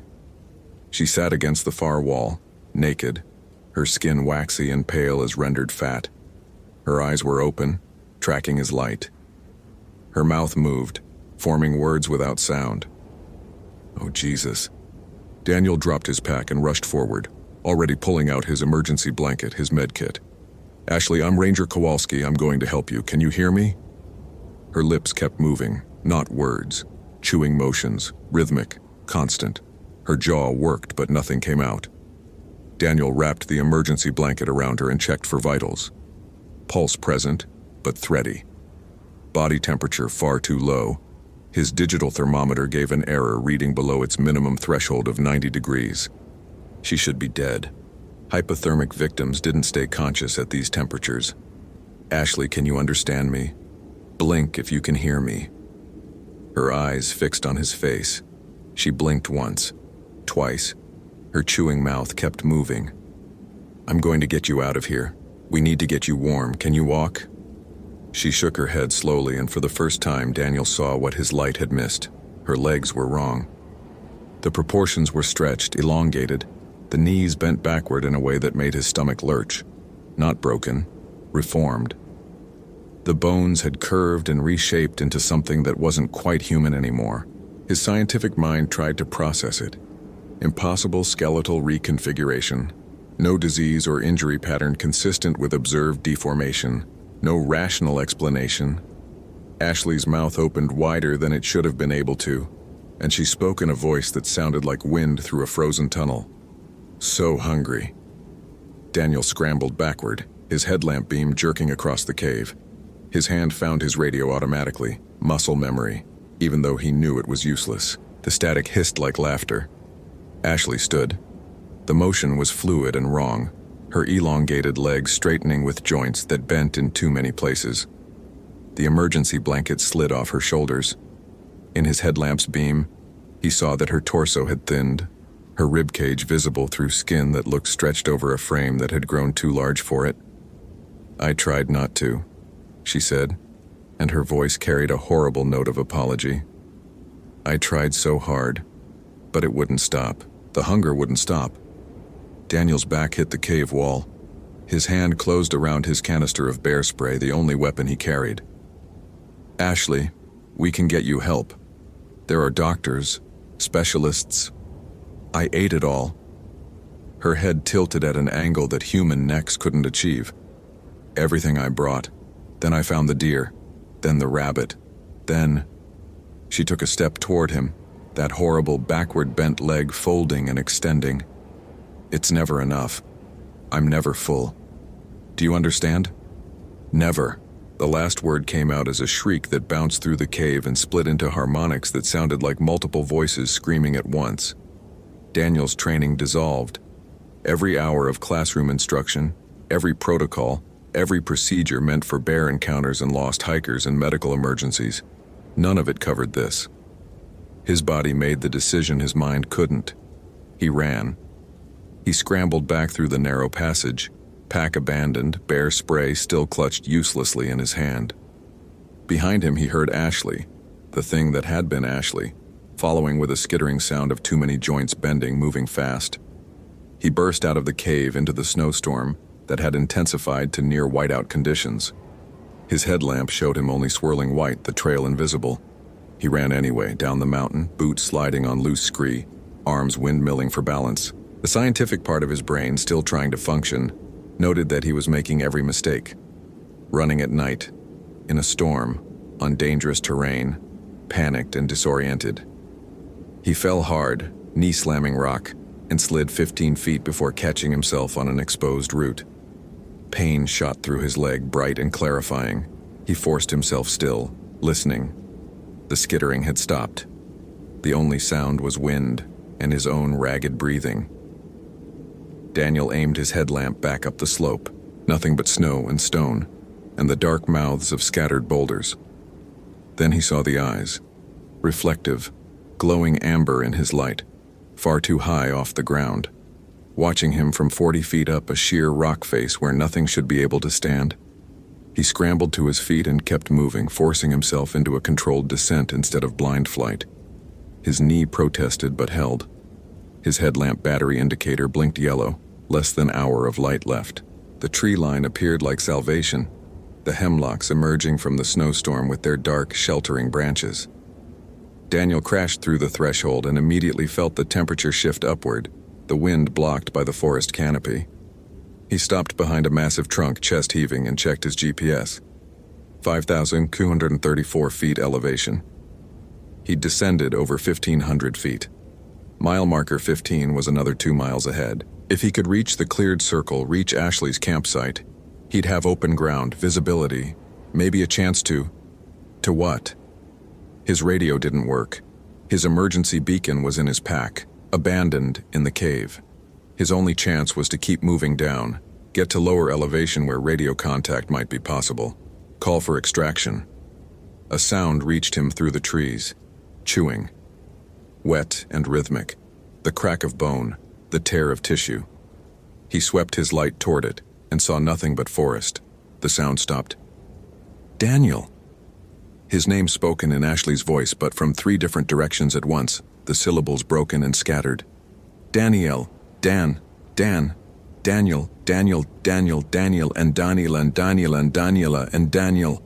He ran again, weaving between trees, his light bouncing wildly. The chant followed, sometimes ahead of him, sometimes behind, always from multiple sources that moved through the forest in ways that violated every law of physics he knew. His foot caught on something and he went down face first into snow and leaf litter. He rolled, bringing his light around, expecting to see her, whatever Ashley had become. Instead, his beam found what had tripped him. A body.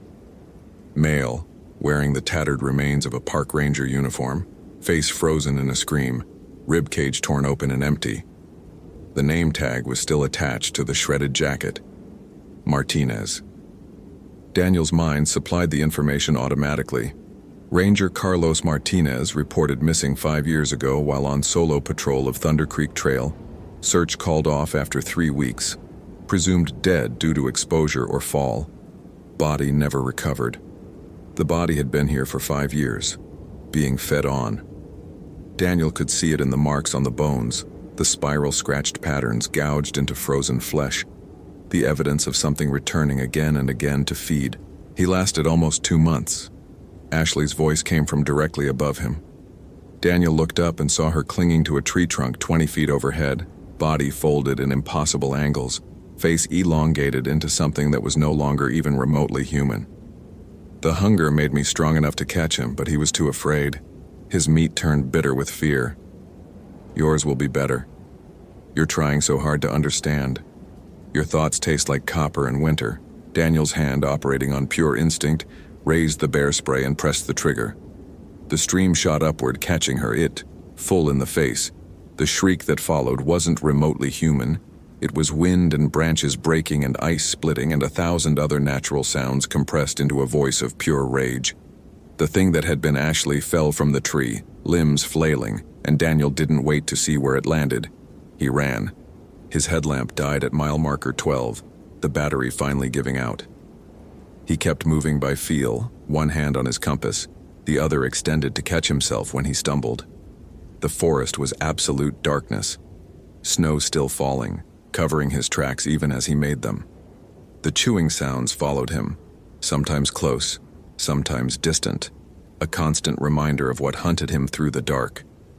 And worse than the sounds, he felt it now, the hunger, like a ghost of sensation in his own belly, an emptiness that went beyond physical need, a void that nothing could fill.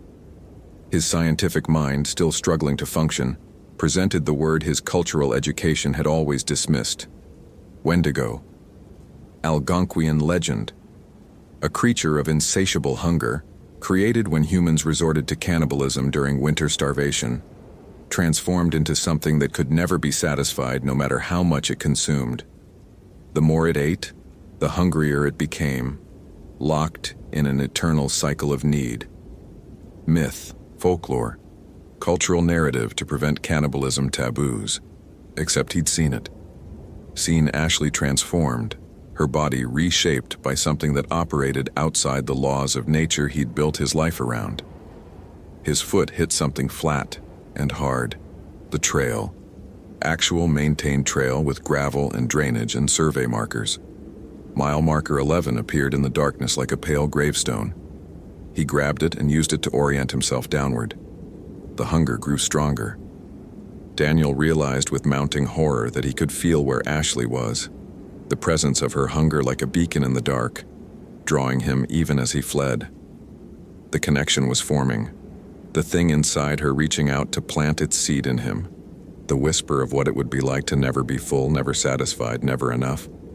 He bit his tongue hard enough to draw blood, using the pain to focus. The metallic taste filled his mouth, and for a moment the hunger intensified to a roar that almost dropped him to his knees.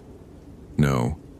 His hands found a tree trunk and he held on, forcing himself to breathe. He was Daniel Kowalski.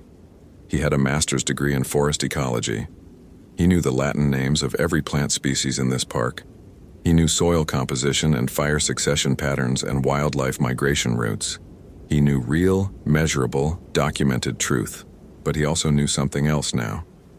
There were hungers in the world that science hadn't cataloged, transformations that biology couldn't explain, and some disappearances weren't about being lost at all. They were about being changed. Mile marker 7 appeared through the snow, the spiral stripped tree still standing like a monument to the impossible. Daniel stopped and stared at it, understanding suddenly what it meant. This was a marker, a territory sign. This was where the Wendigo's range began, where it had marked its hunting ground. How long had it been here? How many rangers had disappeared over the years, their bodies written off as exposure or falls, never knowing they'd been fed upon by something that grew stronger with each meal? His Motorola crackled to life. "Ulski, respond." Karen's voice, broken but present. "Readings show, storm, extraction." He grabbed the radio with shaking hands. "Kowalski here. Emergency situation, Thunder Creek, Mile 7. Subject Ashley Nguyen is..." How did he explain this? "Subject is extremely dangerous. Possible exposure-related psychotic break has attacked..." The radio died again, his words cut off. But it had worked, even briefly. Lower elevation meant better signal. He just had to keep moving.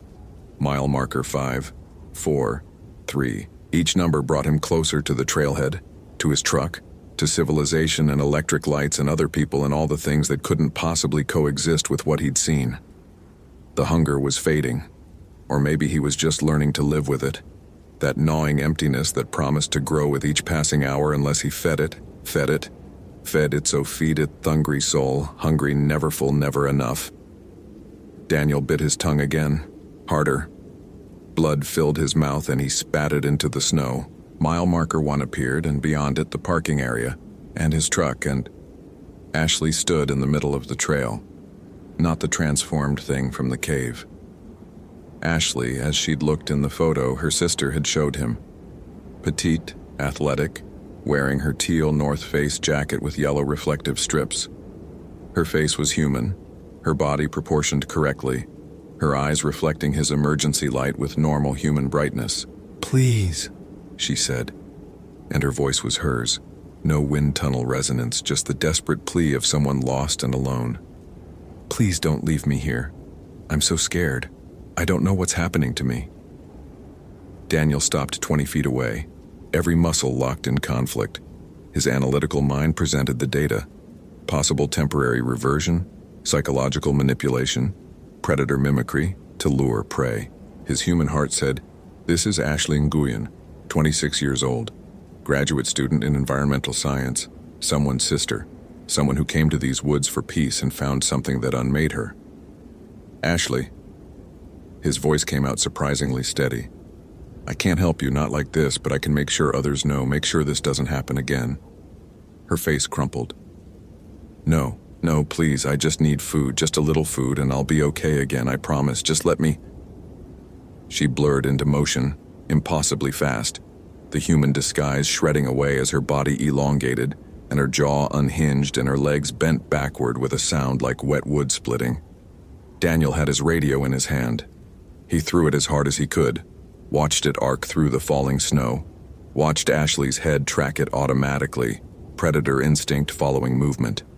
He ran for his truck, keys in the ignition where he always left them, hand shaking as he turned them, engine grinding once, twice, catching on the third try. Headlights blazed to life, illuminating the parking area and the trail, and the thing that was sprinting toward him with a skittering four-legged gait.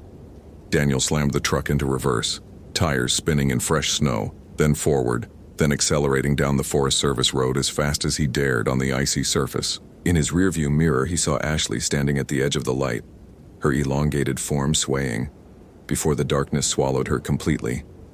He drove for 2 hours without stopping, down out of the mountains, following the Cascade River Road until it joined the highway, then south toward Marble Mount, hands locked on the wheel, mind carefully blank. The ranger station was lit up when he arrived, emergency vehicles clustered in the parking lot. Karen met him at the door, her face tight with worry that dissolved into relief. "Jesus Christ, Kowalski. We've been trying to raise you for hours." "Weather service." She stopped, seeing his face. "What happened?" Daniel opened his mouth, closed it, tried again. What happened? He'd found evidence of a missing person. He'd documented it according to protocol. He'd followed the trail into terrain that exceeded safety parameters. He'd encountered the subject in a state of severe medical distress. He'd been forced to retreat when the subject became aggressive. All true. All explainable within the framework of normal emergency response. The rest, the transformations, the hunger, the thing that lived in the cave and fed on those who ventured too far up Thunder Creek Trail, that wasn't in any protocol. That required words his profession didn't have, explanations his education hadn't prepared him for. "I found evidence of the subject at multiple locations," he said finally, "but I wasn't able to make contact. Weather conditions forced me to abort the search. We need to..." He stopped, thinking of SR teams climbing to mile 15, to mile 16, to that cave. "We need to declare the search suspended due to hazardous conditions." Karen's face tightened. "Daniel, her sister is here. She's been waiting for news. You can't..." "The subject is deceased." The words came out flat, automatic. "Probable exposure. Body recovered would require technical climbing team in favorable weather conditions. Minimum 1 week before conditions allow for recovery operation." It was a lie. But it was the kind of lie that would keep people away from Thunder Creek Trail for a while, at least until he could figure out what to do with the truth. Karen studied his face, then nodded slowly. "All right, I'll make the notifications. You should go home. Get some rest. You look like hell." Daniel nodded and walked to his office, closed the door, and sat down at his desk. The hunger was still there, a pilot light in his gut, but manageable. For now. He pulled up the park's historical records on his computer and searched for missing persons, Thunder Creek area, last 20 years. The list loaded slowly. 11 names. 11 people who'd gone into those woods and never come out. 11 searches that had been called off due to terrain, weather, lack of resources. 11 people whose bodies had never been recovered. 11 people who might have become exactly what Ashley had become. Or maybe there was only one. One original Wendigo, feeding and growing stronger, and the rest were simply meals that had lasted weeks or months before finally being consumed entirely. Daniel didn't know, but he understood now why the Algonquian people had created stories about these things, why they'd developed taboos and warnings and cultural practices to prevent the transformation. Not because it was myth, because it was real, and the only defense was to name it, to make it speakable, to ensure that everyone knew what waited in the places where hunger met. Desperation met something ancient that still remembered how to change human flesh. He typed up his report, keeping it clinical and factual and completely inadequate.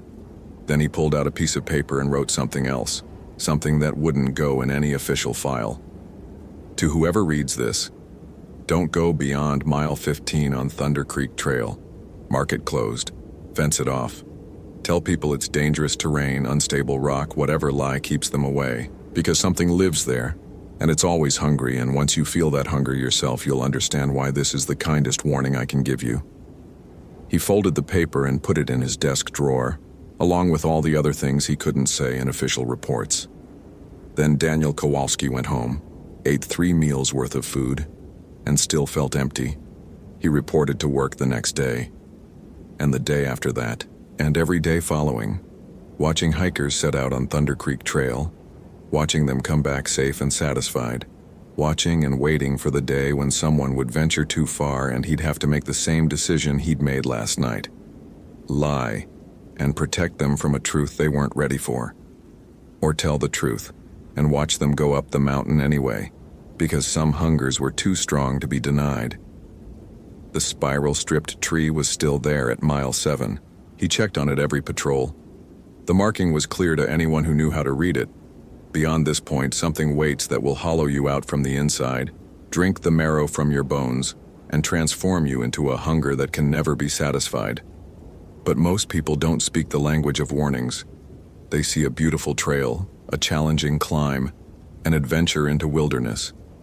They don't see the trap until they're already inside it. And by then, it's far too late to turn back. Daniel knew this because on his worst nights, lying awake at 3 a.m. with his stomach growling, despite the dinner he'd eaten only hours before, he could still feel that connection, that thread of shared hunger reaching back up into the mountains where something waited patiently for the next hiker to climb too high, search too far, stay too long in the woods where the trees grew in spirals and the silence was absolute, and the cold bit deeper than any natural winter could explain. He felt it, and some part of him, the part that still wanted to understand, to document, to analyze. That part wanted to go back, to see, to know, to feed. But Daniel Kowalski was a scientist, and scientists believed in evidence and data and peer review. So he kept his reports clean, his warnings subtle, his knowledge locked away where it couldn't hurt anyone else. And he never went beyond mile 7 again. The hunger would have to be satisfied with that.